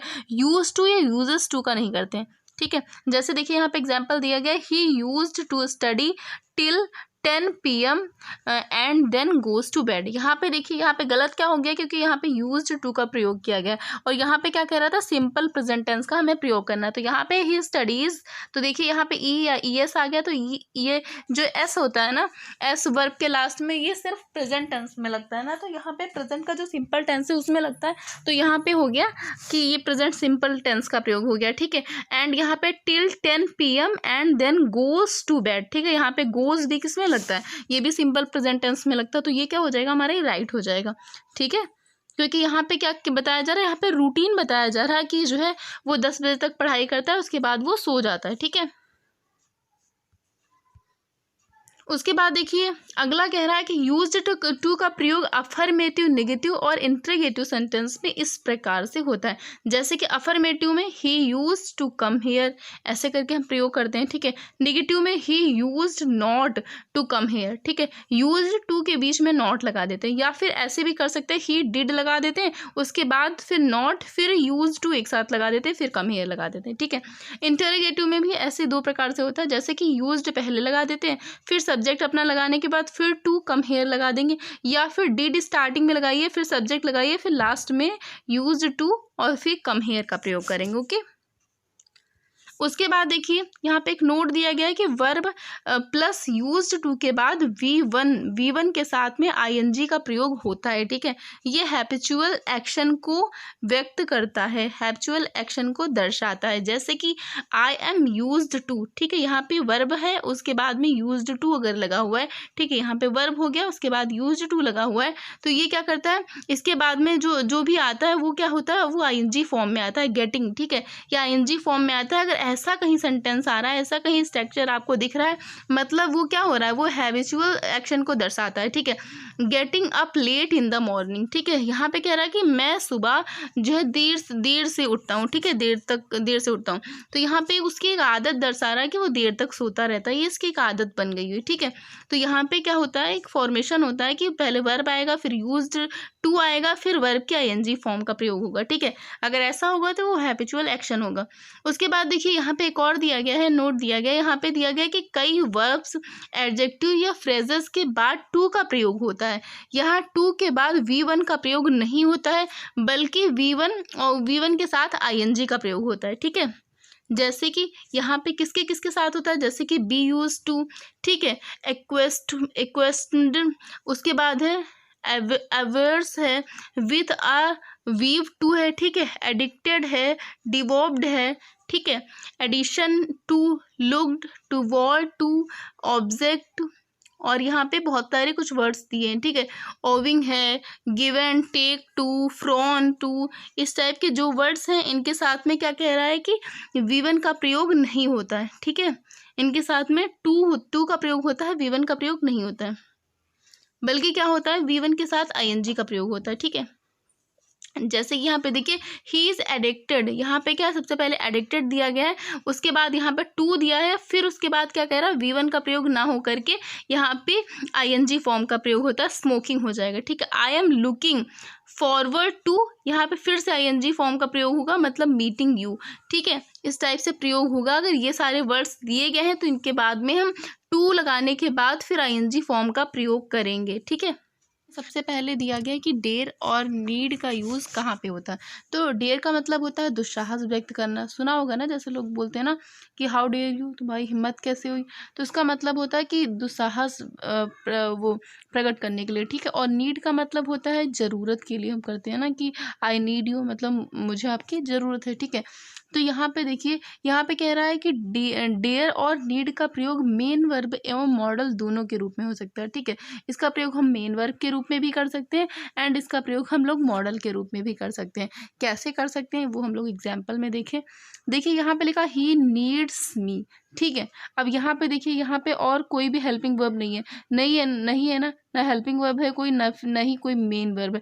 तो जब हेल्पिंग वर्ब मेन वर्ब कोई भी नहीं है तो इसका प्रयोग हम लोग किस में करेंगे, इसका प्रयोग हम लोग मेन वर्ब में करेंगे। ठीक है, इसका प्रयोग हम लोग मेन वर्ब में करेंगे। जैसे कि ही नीड्स मी, उसे मेरी ज़रूरत है। ठीक है, ये हो गया। नेक्स्ट वाला एग्जाम्पल देखते हैं। देखिए इसमें कह रहा है she does not dare to go there. अब देखो यहाँ पे हेल्पिंग वर्ब तो पहले से है ना, तो यहाँ पे इसका यूज़ क्या हो गया, यहाँ पे इसका यूज़ मेन वर्ब के रूप में हो गया ना। तो और यहाँ पे देखिए टू गो है, अब ये भी तो हो सकता है कि गो भी वर्ब हो, लेकिन गो वर्ब क्यों नहीं है, ये मेन वर्ब क्यों नहीं है, क्योंकि गो के पहले क्या लगा है, ये टू लगा हुआ है, और टू प्लस बेस फॉर्म क्या होता है, ये होता है इन्फिनिटिव होता है। ठीक है, तो ये गो क्या हो गया, ये इन्फिनिटिव हो गया। ठीक है, और ये डेयर क्या हो गया, ये डेयर यहाँ पे मेन वर्ब हो जाएगी। ठीक है, कि जो है वहाँ जाने की उसकी हिम्मत नहीं जो है होती है। ठीक है, वहाँ जाने की उसकी हिम्मत नहीं होती, इस टाइप से हो जाएगा। उसके बाद देखिए क्या है कि you need not come tomorrow. अब देखो यहाँ पे तो मेन वर्ब ये हो गई। ठीक है, तो यहाँ पे जो नीड है ये किसके रूप में प्रयोग हुआ, तो यहाँ पे नीड एक मॉडल के रूप में आया। ठीक है, तुम्हें कल आने की ज़रूरत नहीं है ना, इस टाइप से हो जाएगा। उसके बाद देखिए अगला कह रहा है कि नीड एवं डेयर का प्रयोग जो है मॉडल के रूप में अगर करेंगे तो पॉजिटिव वाक्यों में नहीं होता है इसका प्रयोग। ठीक है, जैसे कि आई नीड हेल्प हिम, तो ये क्या हो जाएगा, गलत हो जाएगा। जैसे कि यहाँ पे देखिए I need to help him, ये सही हो जाएगा। क्यों सही हो जाएगा ये, क्योंकि यहाँ पे देखिए मॉडल के रूप में नीड का प्रयोग हुआ है, यहाँ पे नीड का प्रयोग मेन वर्ब के रूप में हुआ, क्योंकि टू हेल्प ये तो इन्फिनिटिव हो जाएगा ना, और यहाँ पे जो हेल्प है वो हेल्प मेन वर्ब हो जाएगा। ठीक है, यहाँ पे हेल्प मेन वर्ब हो जाएगा, ये मॉडल हो जाएगा। और कह रहा है कि मॉडल के रूप में इसका प्रयोग कभी पॉजिटिव नहीं होता है, मतलब इसका प्रयोग जो है पॉजिटिव नहीं होता है। ठीक है, अब यहाँ पे क्या है, यहाँ पे तो हाँ ठीक है, तो ये क्या हो जाएगा, ये गलत हो जाएगा। यहाँ पे देखिए क्या कह रहा है, यहाँ पे कह रहा है कि I need to help him. अब यहाँ पे क्या है, यहाँ पे मेन वर्ब हो जाएगा ना, यहाँ पे मेन वर्ब हो जाएगा और टू हेल्प ये इन्फिनिटिव हो गया, तो ये सही हो जाएगा। ठीक है,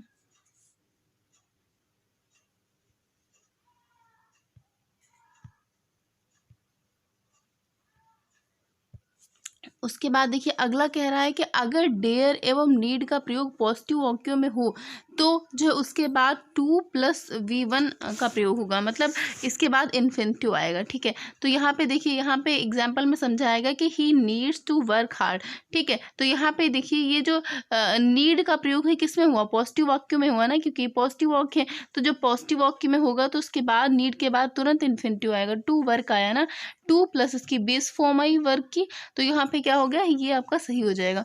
नेक्स्ट आपका एक और ऐसी वर्ड है, यहाँ पे दिया हुआ है कि he will not dare to come hair.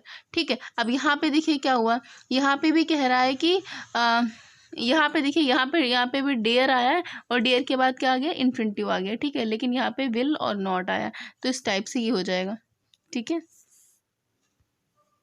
उसके बाद देखिए अगला कह रहा है कि अगर नीड एवं डेयर का प्रयोग हेल्पिंग वर्ब के रूप में हो तो जो है हमेशा निगेटिव वाक्यों में नीड और डेयर के बाद टू का प्रयोग नहीं होता, ठीक है। अगर इसका प्रयोग हेल्पिंग वर्ब के रूप में होता है नीड और डेयर का, तो याद रखें कि कभी भी नेगेटिव वाक्यों में नीड और डेयर का प्रयोग जो होगा तो उसके बाद जो है टू का प्रयोग होता है, ठीक है। टू का प्रयोग नहीं होता है इसके बाद, क्योंकि ऊपर वाले में क्या हो रहा था, ऊपर वाले में हो रहा था ना टू का प्रयोग, ये नीड और डेयर के बाद टू का प्रयोग हो रहा था ना, उसके बाद वर्ब की बेस फॉर्म आ रही थी। लेकिन इसमें कह रहा है कि इसमें अगर ऐसा होता है, अगर नेगेटिव होते हैं सेंटेंस, तो नीड और डेयर के बाद टू का प्रयोग नहीं होगा, ठीक है। जैसे कि I need not come tomorrow, ठीक है। उसके बाद he dare not cheat anyone again, ठीक है। तो ये इस टाइप से हो जाएगा, इसके बाद टू का प्रयोग नहीं होगा। उसके बाद देखिए यहाँ पे चार्ट बनी है, इसमें कुछ समझाया गया कि निवेदन करने के लिए निम्नलिखित मॉडल्स का प्रयोग किया जाता है, जैसे कि कैन, कुड, मे, वुड, इन सब का, ठीक है। कैन का प्रयोग किस में किया जाता है, कैन का प्रयोग फ्रेंडली रिक्वेस्ट करने के लिए किया जाता है, जैसे कि can I take your bike, ठीक है, क्या मैं आपकी बाइक ले सकता हूँ, तो ये फ्रेंडली रिक्वेस्ट है, ठीक है। उसके बाद कुड का प्रयोग हम लोग फॉर्मल रिक्वेस्ट करने के लिए करते हैं, ठीक है। Could I talk to mister Singh, क्या मिस्टर सिंह से बात हो सकती है, इस टाइप से जो फॉर्मल रिक्वेस्ट होता है, ठीक है। उसके बाद मे का प्रयोग रिक्वेस्ट विद रिस्पेक्ट के लिए किया जाता है, कि हम आपसे रिक्वेस्ट भी कर रहे हैं और आपकी रिस्पेक्ट भी कर रहे हैं, जैसे कि मे आई कम इन सर, तो हम क्या कर रहे हैं, तो इजाज़त ले रहे हैं ना, इजाज़त मांग रहे हैं। दूसरा हमने क्या करी, हम आपकी रिस्पेक्ट भी कर रहे हैं, ठीक है। उसके बाद देखिए वुड का प्रयोग हमसे हमेशा पोलाइट रिक्वेस्ट के लिए होता है, ठीक है। वुड यू हेल्प मी, ठीक है, क्या आप मेरी मदद करेंगे, तो ये एक पोलाइट, एक हम्बल रिक्वेस्ट है, तो वहाँ पे वुड का प्रयोग किया जाता है, ओके। उसके बाद देखिए कह रहा है कि विभिन्न कालों एवं वॉइस में मॉडल अलग अलग फॉर्मूली में प्रयुक्त होते हैं, ठीक है। यहाँ पे एक सारणी दी गई है, इसका प्रयोग हम लोग देखते हैं कि इसमें कैसे इसका प्रयोग होगा। देखिए यहाँ पे सारणी में इधर जो है मॉडल्स लिखे हैं, इधर एक्टिव वॉइस लिखा है, इधर पैसिव वॉइस लिखा है, ठीक है। तो यहाँ पे देखिए सबसे पहले कह रहा है अगर जो है इंडिफिनिट है, अगर कोई सेंटेंस इंडिफिनिट है तो उसमें सब्जेक्ट लगेगा मॉडल प्लस वर्ब की फर्स्ट फॉर्म और ऑब्जेक्ट, ये एक्टिव वॉइस हो जाएगा इंडिफिनिट का। और अगर इसी का हमें पैसिव वॉइस बनाना है तो सबसे पहले पैसिव वॉइस में ऑब्जेक्ट होता है ना, ऑब्जेक्ट मॉडल प्लस बी लगेगा, उसके बाद जो है उसकी वर्ब की थर्ड फॉर्म लगती है, इसमें पैसिव में ज़्यादातर वर्ब की थर्ड फॉर्म ही आती है, ठीक है। उसके बाद बाई और उसके बाद सब्जेक्ट लगेगा, ठीक है। अगर कॉन्टिन्यूअस है तो इसमें जो सब्जेक्ट मॉडल और उसके बाद बी, फिर V1 लगेगा, ING लगेगा, फिर ऑब्जेक्ट लगेगा। लेकिन जो कॉन्टिन्यूअस होता है उसका कभी पैसिव वॉइस ही नहीं बनता है, इसका भी नहीं बनेगा, और परफेक्ट कॉन्टिन्यूअस इसका भी नहीं बनेगा, ठीक है। तो अब देखिए परफेक्ट का क्या होता है, तो परफेक्ट में पहले सब्जेक्ट लगेगा, फिर मॉडल, फिर हैव, फिर वर्ब की थर्ड फॉर्म एंड फिर ऑब्जेक्ट लग जाएगा, ठीक है। और इसका पैसिव बनाने के लिए हम क्या करेंगे, इसमें पहले ऑब्जेक्ट लगेगा, फिर मॉडल, फिर हैव, फिर वीन, फिर V3 लगेगा, बाई एंड सब्जेक्ट लगेगा, ओके। तो ये इसका हो जाएगा। उसके बाद देखिए इसमें कह रहा है कि ऊपर दिए गए सभी फॉर्मूले को देखें, अब आप पाएंगे कि मॉडल के तुरंत बाद वर्ब का प्रयोग V1 फॉर्म में होता है, ठीक है। कि मॉडल के बाद अगर हमें वर्ब का प्रयोग करना है तो हम उसका जो है बेस फॉर्म लगाएंगे, V1 लगाएंगे, ठीक है। उसके बाद देखिए कह रहा है कि मॉडल का प्रयोग परफेक्ट के नीचे दिए गए फॉर्मूले को देखें और इसका विशेष अर्थ भी उदाहरण में देखें, ठीक है, कि इसका विशेष अर्थ क्या होता है। तो देखिए यहाँ पे स्ट्रक्चर दिया गया, पहले सब्जेक्ट है, फिर मॉडल है, फिर हेल्पिंग वर्ब है, फिर V3 है और फिर ऑब्जेक्ट दिया गया, ये इसका स्ट्रक्चर दिया गया।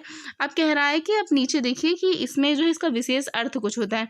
तो इसमें देखिए कह रहा है कि जब कई बार जब हम मॉडल का प्रयोग, देखिए मॉडल अगर कहीं भी सेंटेंस में मॉडल आता है, उसके साथ में हैव आता है, फिर V3 आता है, अगर इनका प्रयोग हो रहा है तो देखिए शुड हैव कम, या फिर जैसे कि देखिए यहाँ पे दिया गया, जैसे कि किसका शुड हैव आया है, ठीक है, और कुड हैव आया है, या फिर नीड नॉट हैव, इस टाइप से आया है, ठीक है। मतलब मॉडल आया है, देखिए मॉडल ही तो है, शुड, वुड और ये नीड, ठीक है। यह आया, उसके बाद तुरंत बाद हैव आए, उसके तुरंत बाद वर्ब की थर्ड फॉर्म आए, जैसे कि सीन हो गया, कम हो गया, ठीक है, गॉन हो गया, ये वर्ब की थर्ड फॉर्म हो गई। अगर ऐसा कहीं भी सेंटेंस में आता है तो क्या होगा कि आपको जो है इसका एक विशेष अर्थ देखने को भी मिलेगा, ठीक है। जैसे कि यहाँ पे देखिए, ये देखिए ना, हाँ, यहाँ पे कह रहा है कि आई कुड,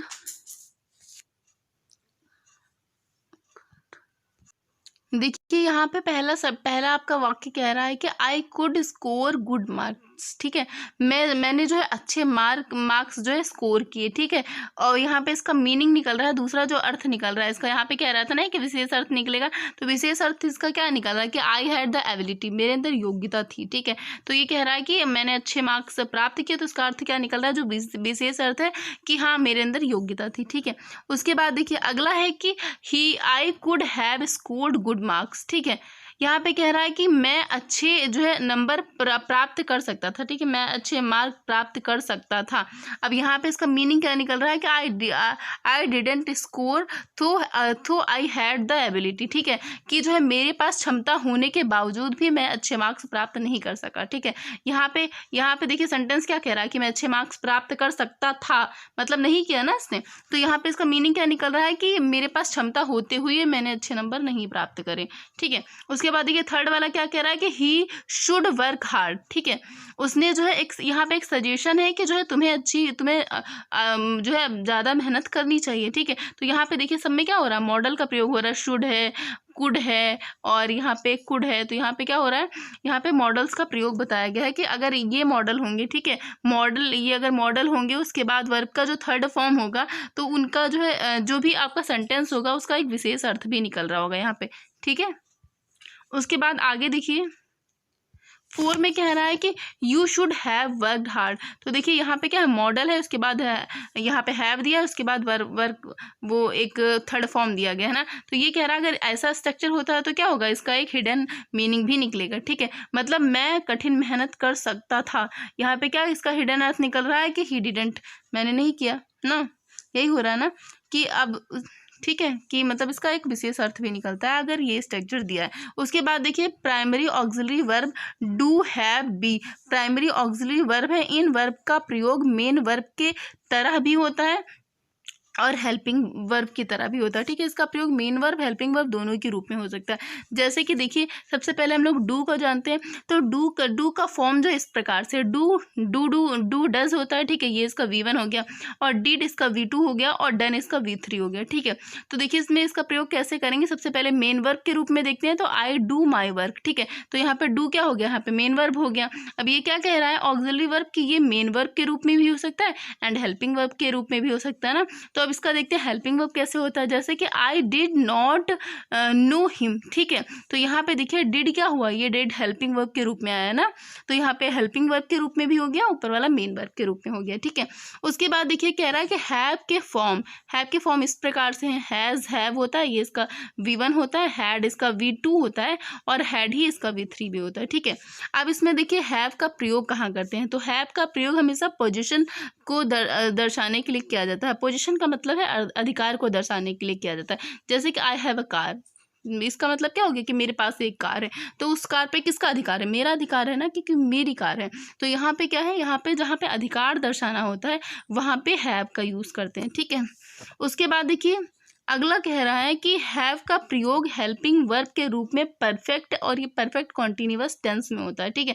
हैव का प्रयोग हम हेल्पिंग वर्ब के रूप में कहाँ करते हैं, परफेक्ट में करते हैं या फिर परफेक्ट कॉन्टिन्यूअस टेंस में करते हैं। जैसे कि I have not seen him, ठीक है, यहाँ पे क्या हो गया, यहाँ पे ये परफेक्ट हो गया ना, तो परफेक्ट में किसका हैव का प्रयोग किया जाता है, हेल्पिंग वर्ब के रूप में। जैसे I had been waiting for him for a long time, तो यहाँ पे क्या हो गया, हैड का प्रयोग किसके लिए हो गया, हेल्पिंग वर्ब के लिए हो गया, किस में हो गया, ये परफेक्ट कॉन्टिन्यूअस टेंस में हो गया, ऊपर वाला परफेक्ट नीचे वाला परफेक्ट कॉन्टिन्यूअस टेंस, ठीक है। तो कह रहा है कि हैव का प्रयोग जो है, हैव का जितने भी हैव के वो होते हैं ना, जो भी इसकी फॉर्म्स है ना, अगर हमने हैव कहा है तो हैव का मतलब ये नहीं कि सिर्फ हैव का प्रयोग, इसके जितने भी फॉर्म है, हैज़, हैव, हैड और ये हैड, ठीक है, तो इसमें जितने भी इसके फॉर्म है सबका प्रयोग या तो परफेक्ट में होता है या फिर परफेक्ट कॉन्टिन्यूअस में होता है, ठीक है।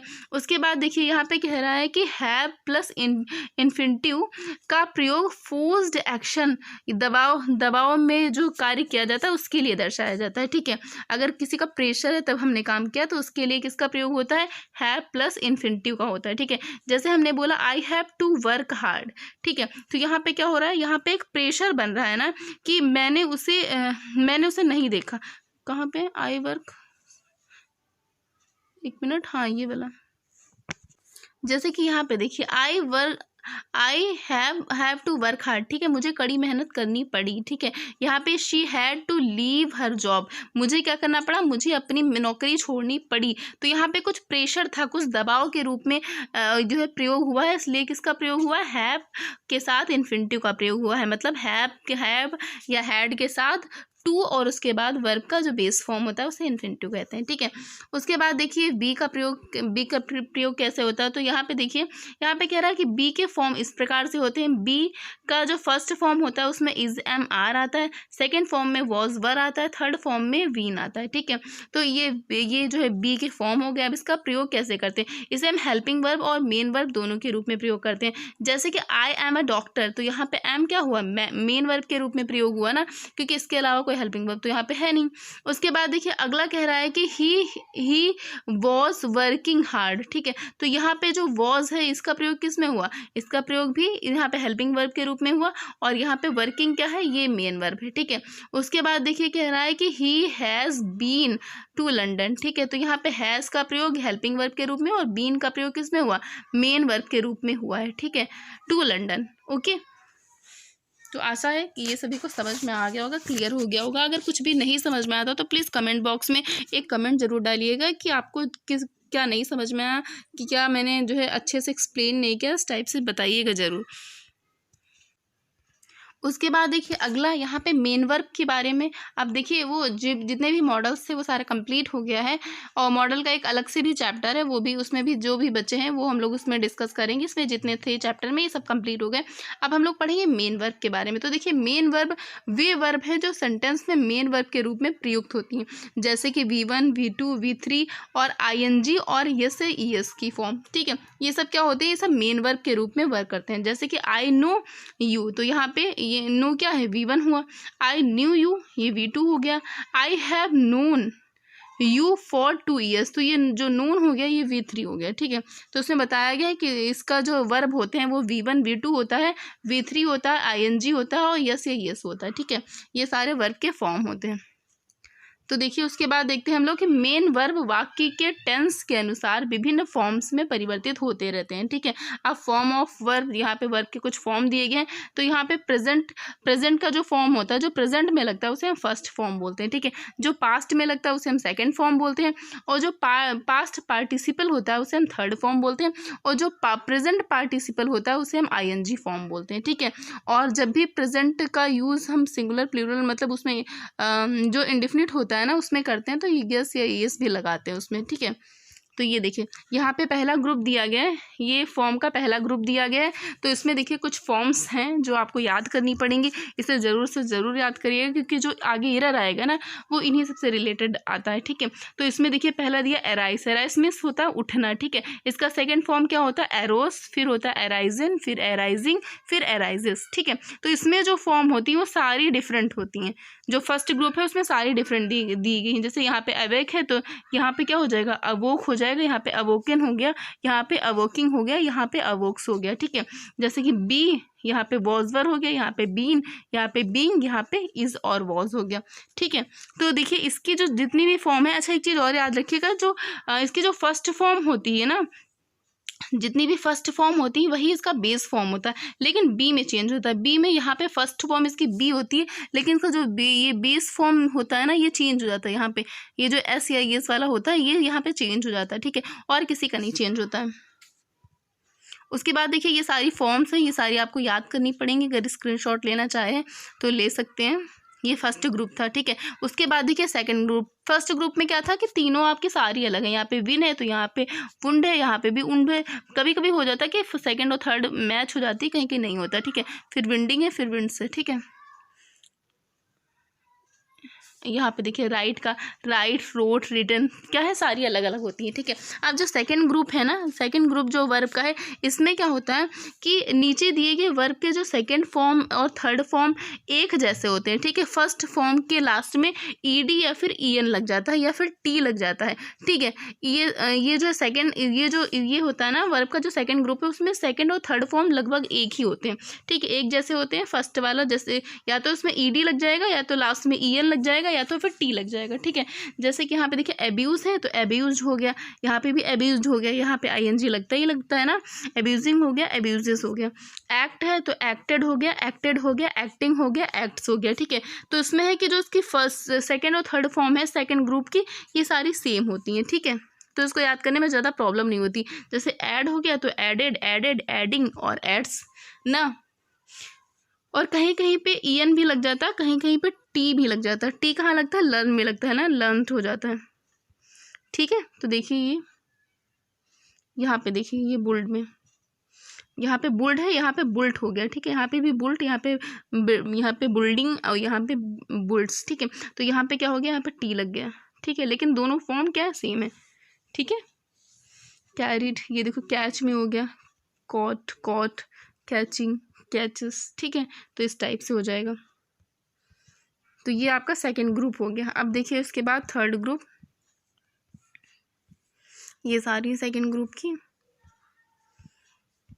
बहुत सारी हैं वर्ब, लेकिन इसे याद करना पड़ेगा। याद करेंगे ना तो आगे भी स्टोरी में या फिर अगर आप एकेडमिक में है ना तब तो आपकी बहुत ही हेल्प करने वाला है ना, क्योंकि वो जो 12th में स्टोरी आती है ना उसमें बहुत हेल्प करेगा। और आप अगर किसी कंपटीशन की तैयारी कर रहे हैं तब तो बहुत ही ज़रूरी है, क्योंकि इससे तो एरर आते हैं ना। तो ये सब याद करना पड़ेगा। इसे एक बार जो है टाइम निकाल के इसे याद कर डालिएगा। उसके बाद देखिए जो ग्रुप थर्ड होता है, इसमें क्या होता है?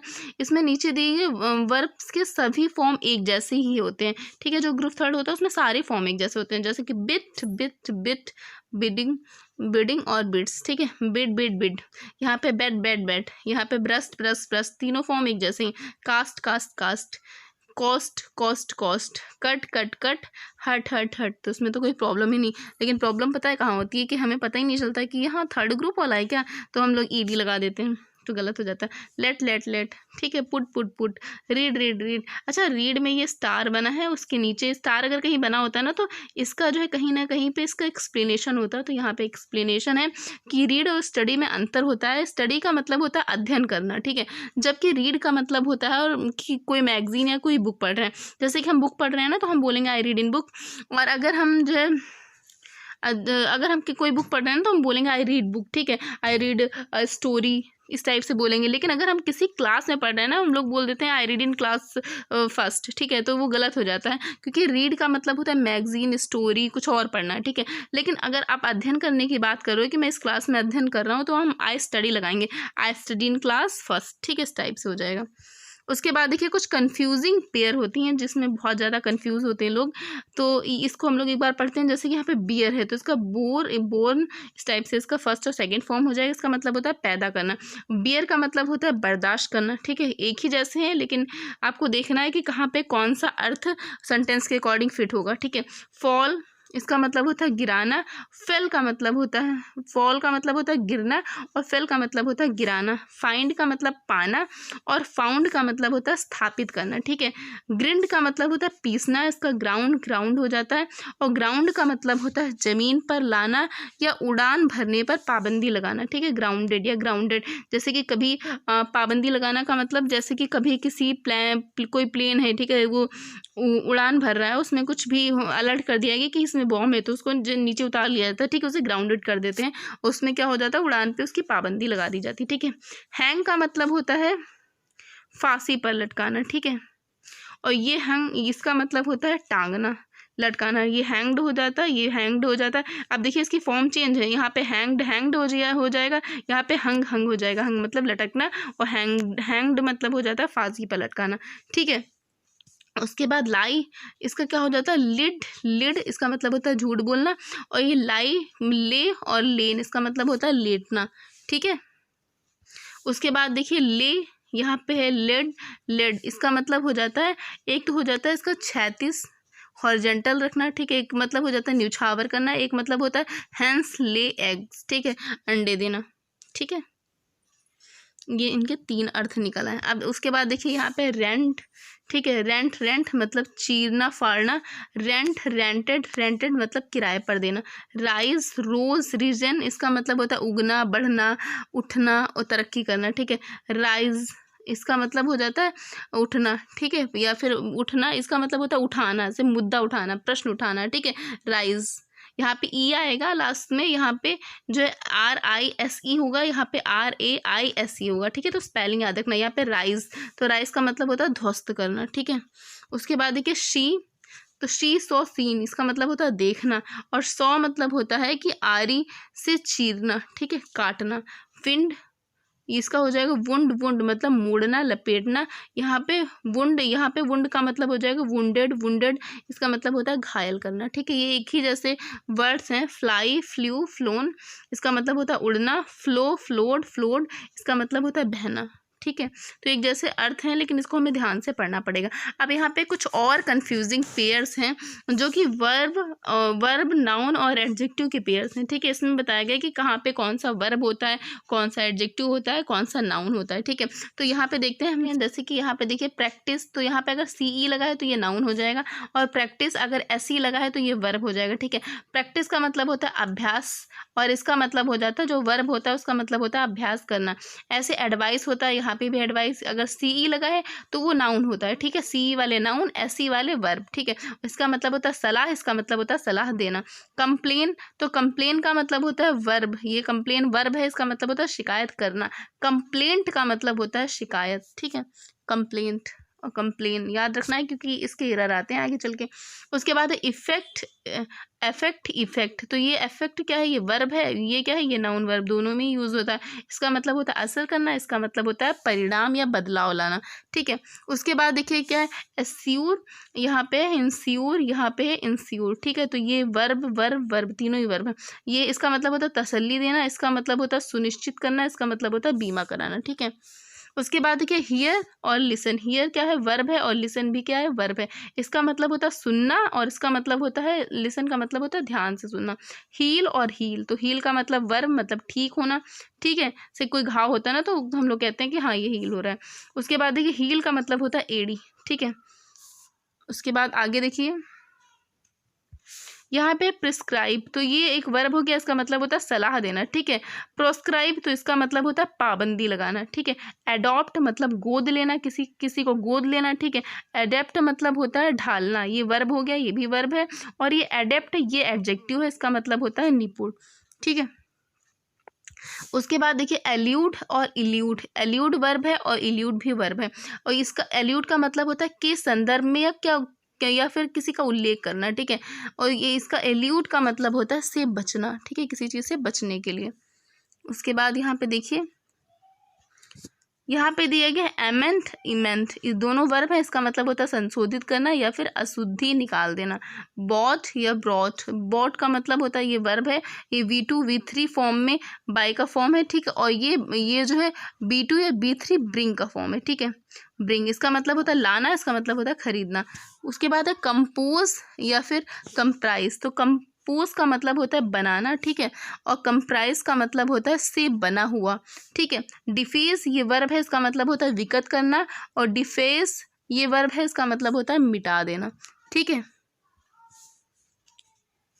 उसके बाद है डिप्रिकेट, इसका मतलब होता है नापसंद करना, ठीक है। डिप्रिकेट इसका मतलब होता है मूल्य कम होना, ठीक है। इन्वॉल्व इसका मतलब होता है ढकना, ठीक है। इन्वॉल्व इसका मतलब होता है लिफाफा।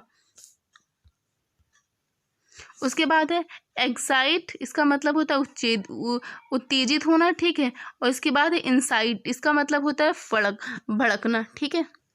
ये दोनों ही क्या है, ये दोनों भी वर्ब है। उसके बाद है फ्लूट, तो यहाँ पे फ्लूट भी वर्ब है, इसका मतलब होता है उल्लंघन करना, ठीक है।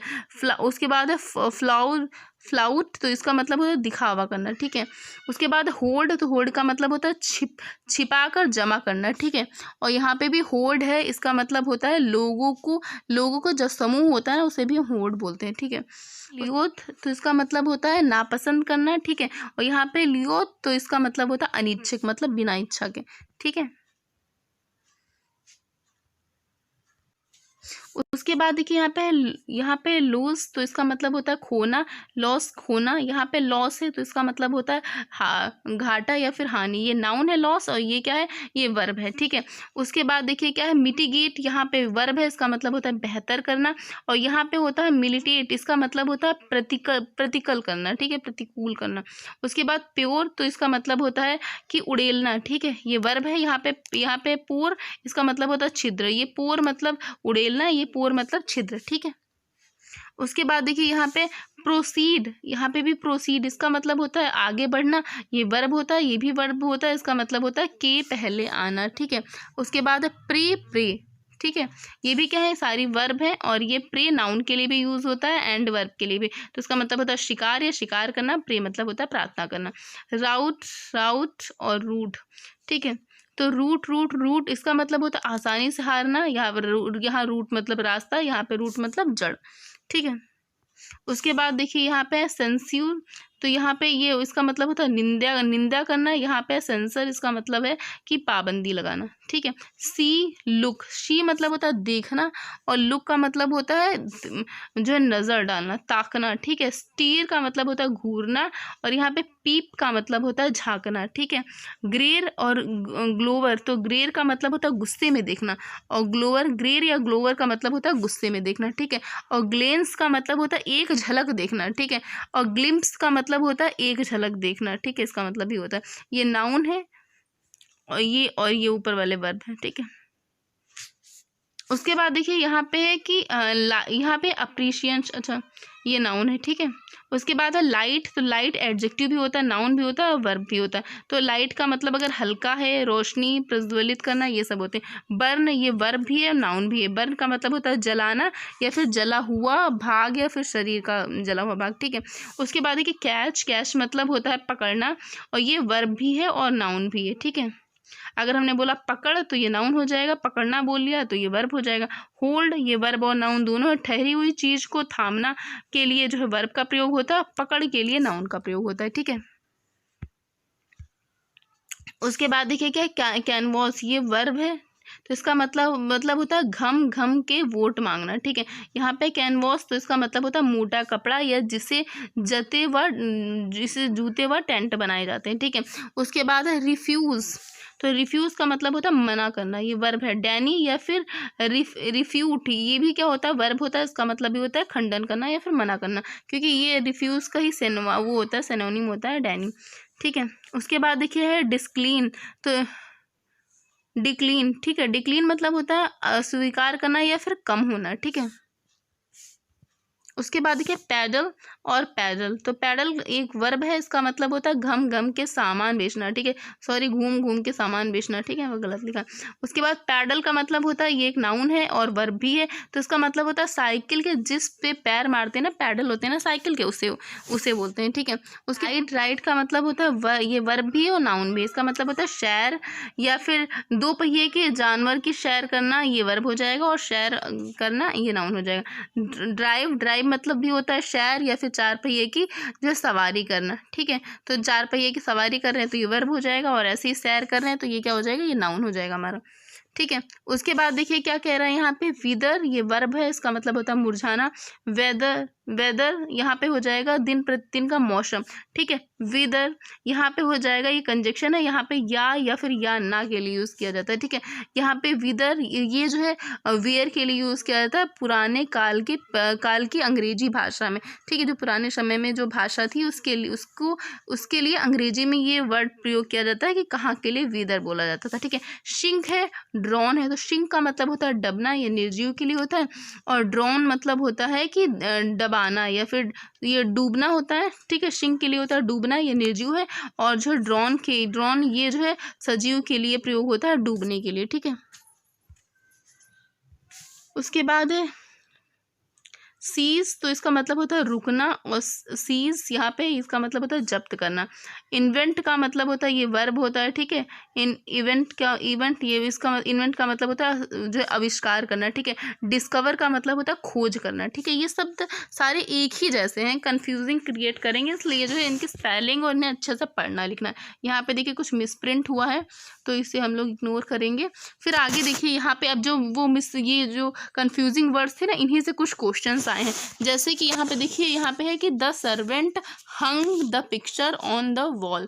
अब देखिए यहाँ पे नीचे हंग्ड यूज हुआ है, तो आपको याद है कि हमने पढ़ा था हंग्ड का क्या होता है। ये जो हंग था ना, एक हंग था, दो हंग थे ना एक ही जैसे, हंग और हंग। तो हंग का क्या इसका क्या हो रहा था, हैंग था, और ये इसका हैंग था, ठीक है। तो हैंग का क्या हो रहा था, हैंग हैंग हंग और हंग, ठीक है। तो इसका मतलब हो रहा था कि टांगना, ठीक है। लेकिन जो ये हैंग्ड हो रहा था, इसका मतलब हो रहा था कि फांसी पे चढ़ाना ना, याद आया, ये इसका मतलब फांसी पे चढ़ाना हो रहा था। अब क्या पिक्चर को हम फांसी पे थोड़ी चढ़ाएंगे, तो पिक्चर को दीवार पे लगाएंगे ना, लटकाएंगे, तो ये वाला हैंग जो ऊपर वाला हैंग है उसका प्रयोग करेंगे, नीचे वाले हैंग्ड का प्रयोग नहीं करेंगे। उसके बाद देखिए ले योर बुक असाइड एंड, यहाँ पे क्या है, नीचे वाला ले को छोड़ के ऊपर वाला ले का ले डाउन टू रेस्ट के लिए यूज़ करेंगे, क्योंकि नीचे वाला जो ले होता है उसका मतलब क्या होता है, अंडे देना। और यहाँ पे क्या कह रहा है, यहाँ पे कह रहा है कि जो है अपनी किताबों को एक तरफ रख दो, ठीक है, और आराम करने के लिए लेट जाओ, ठीक है। तो लेटने की, रेस्ट करने की बात कर रहा है, तो ये वाला यूज़ करेंगे, ठीक है। उसके बाद है practice make a man perfect, ठीक है। अभ्यास मनुष्य को क्या बनाता है, परफेक्ट बनाता है, पूर्ण बनाता है। तो यहाँ पे प्रैक्टिस क्या है, यहाँ पे नाउन हो रहा है ना प्रैक्टिस, क्योंकि हमने पढ़ा था जिसमें सीई होता है वो नाउन होता है। अब यहाँ पे देखिए नेक्स्ट क्या कह रहा है, practice the question given in the assignment, जो तुम्हारे असाइनमेंट में क्वेश्चन दिए गए उनकी प्रैक्टिस करो, ठीक है। तो अभ्यास करने के लिए किसका प्रयोग होता है, ये वर्ब हो गया, क्योंकि यहाँ पे क्या है, एसई है, ओके। उसके बाद देखिए यहाँ पे कि आई नीड योर एडवाइस, ठीक है, मुझे तुम्हारी एडवाइस की ज़रूरत है। तो यहाँ पे देखिए जो एडवाइस, यहाँ पे सीई लगा है तो ये नाउन हो गया। अब यहाँ पे है डू नॉट एडवाइस मी, मुझे सलाह मत दो, ठीक है। तो यहाँ पे एसई लगा है तो ये क्या हो गया, ये वर्ब हो गया। तो ये आपको याद करने पड़ेंगे। I have load a complaint against him, ठीक है। तो यहाँ पे क्या हो जाएगा, यहाँ पे कंप्लेंट क्या हो गया, कंप्लेंट हमने पढ़ा था कि नाउन होता है, ठीक है। और नीचे वाले में कंप्लेंट, ठीक है, ही कंप्लेंट अगेंस्ट मी, ठीक है, उसने मेरे अगेंस्ट कंप्लेंट की। तो यहाँ पे क्या हो जाएगा, ये कंप्लेंट वर्ब होता है, कंप्लेंट क्या होता है, कंप्लेंट नाउन होता है। हमने पढ़ा था ना कि मैंने जो है उसके खिलाफ शिकायत दर्ज कराई ना, ये वाला क्या हो जाएगा, मैंने उसके खिलाफ शिकायत दर्ज कराई, इसमें हो जाएगा उसने मेरे खिलाफ शिकायत दर्ज कराई ना। उसके बाद देखिए है कि बैड वेदर इफेक्ट्स, तो इफेक्ट्स क्या हो जाएगा, ये वर्ब हो जाएगा। Your health and the effect is cough and cold, तो ये क्या हो गया, ये हमारा नाउन हो गया, ये क्या हो गया, हमारा वर्ब हो गया, ठीक है। तो ये आपको याद रखने पड़ेंगे। उसके बाद देखिए यहाँ पे कह रहा है कि many song are not worth listen to, ठीक है। इसमें कह रहा है कि वर्थ लिसन का मतलब क्या होता है, सुनने लायक, ठीक है, सुनने के लायक। तो यहाँ पे कह रहा है कि मैं बहुत से सॉन्ग जो होते हैं सुनने लायक नहीं होते। तो यहाँ पे कह रहा है कि लिसन के बाद हम टू का प्रयोग होता है, लेकिन ये जो लगा हुआ है वर्थ लिसन लगा है, इसके बाद टू का प्रयोग नहीं करेंगे। खाली लिसन आ रहा है तो उसके बाद हम टू का प्रयोग करेंगे, तो इसलिए क्या करेंगे, हम टू को हटा देंगे, रिमूव कर देंगे, ठीक है। फिर कह रहा है कि he lighted the candle and burn the papers, ठीक है। तो यहाँ पे क्या बता रहा है कि जो है यहाँ पे लाइटेड का प्रयोग होगा, ठीक है। यहाँ पे लाइटेड का प्रयोग किसके रूप में हुआ, वर्ब के रूप में हुआ, ठीक है। उसके बाद देखिए द थीफ, अगला है द थीफ इल्यूडेड अरेस्ट, ठीक है। तो यहाँ पे क्या हुआ, यहाँ पे इल्यूडेड क्या है, यहाँ पे वर्ब है। यहाँ पे नाउन और वर्ब के बीच में डिफरेंस बताया जा रहा है, कहाँ पे नाउन है और कहाँ पे क्या वर्ब है, ठीक है। इल्यूडेड का मतलब पता है क्या होता है, इसका मतलब होता है बच जाना, ठीक है, जो चोर था वो अरेस्ट होने से बच गया, तो ये क्या है, ये वर्ब हो गया। उसके बाद देखिए यहाँ पे है कि the earth's atmosphere comprise of 3 layer, ठीक है। इसमें कह रहा है कि एक्टिव वॉइस में कंप्रिज के बाद जो है ऑफ का प्रयोग नहीं होता, इसलिए हम क्या करेंगे, ऑफ हम हटा देंगे, क्योंकि ये क्या है, ये एक्टिव वॉइस है, ठीक है। उसके बाद है मीराबाई कंपोज्ड मैनी सॉन्ग, तो यहाँ पे क्या हो जाएगा, कंपोज सही हो जाएगा, वर्ब है यहाँ पे। आई रिफ्यूज्ड टू हेल्प हिम, तो यहाँ पे रिफ्यूज क्या हो गया, ये वर्ब हो गया, ठीक है। The thief denied the charge, ठीक है। ही डिक्लाइंड द ऑफर्स, ठीक है। तो ये सारे क्या हो गए, सारे वर्ब हो गए। और उसके बाद इतना ही था, ये आपका वर्ब चैप्टर कंप्लीट हो गया। ये आपको चैनल पे पार्ट वाइज में मिल जाएगा, उसकी मैराथन भी मिल जाएगी। और उसके बाद कल आप आपकी आपके वर्ब की एक मैराथन आएगी एंड उसके बाद परसों हम लोग ये स्पॉटिंग द एरर करेंगे वर्ब का, फिर वर्ब कंप्लीट हो जाएगा हमारा, उसके बाद हम लोग नेक्स्ट चैप्टर करेंगे, ठीक है। तो प्लीज़ तब तक ये देखते रहिए और जुड़े रहिए, और अगर कोई भी मिस्टेक हो जाए तो प्लीज़ कमेंट बॉक्स में बताइएगा, या फिर कहीं भी मुझे सुधरने की ज़रूरत है, जैसे कि मैं कहीं तेज़ बोल देती हूँ, कहीं अच्छा से एक्सप्लेन नहीं करती हूँ, या फिर कुछ भी अगर आपको लगे कि मुझे इम्प्रूवमेंट की ज़रूरत है तो प्लीज़ सजेस्ट ज़रूर करिएगा, क्योंकि आप बताएंगे ना तभी मैं सुधार कर पाऊँगी ना। चलिए तब तक के लिए इतना ही। Thank you. Like share subscribe करिएगा ज़रूर।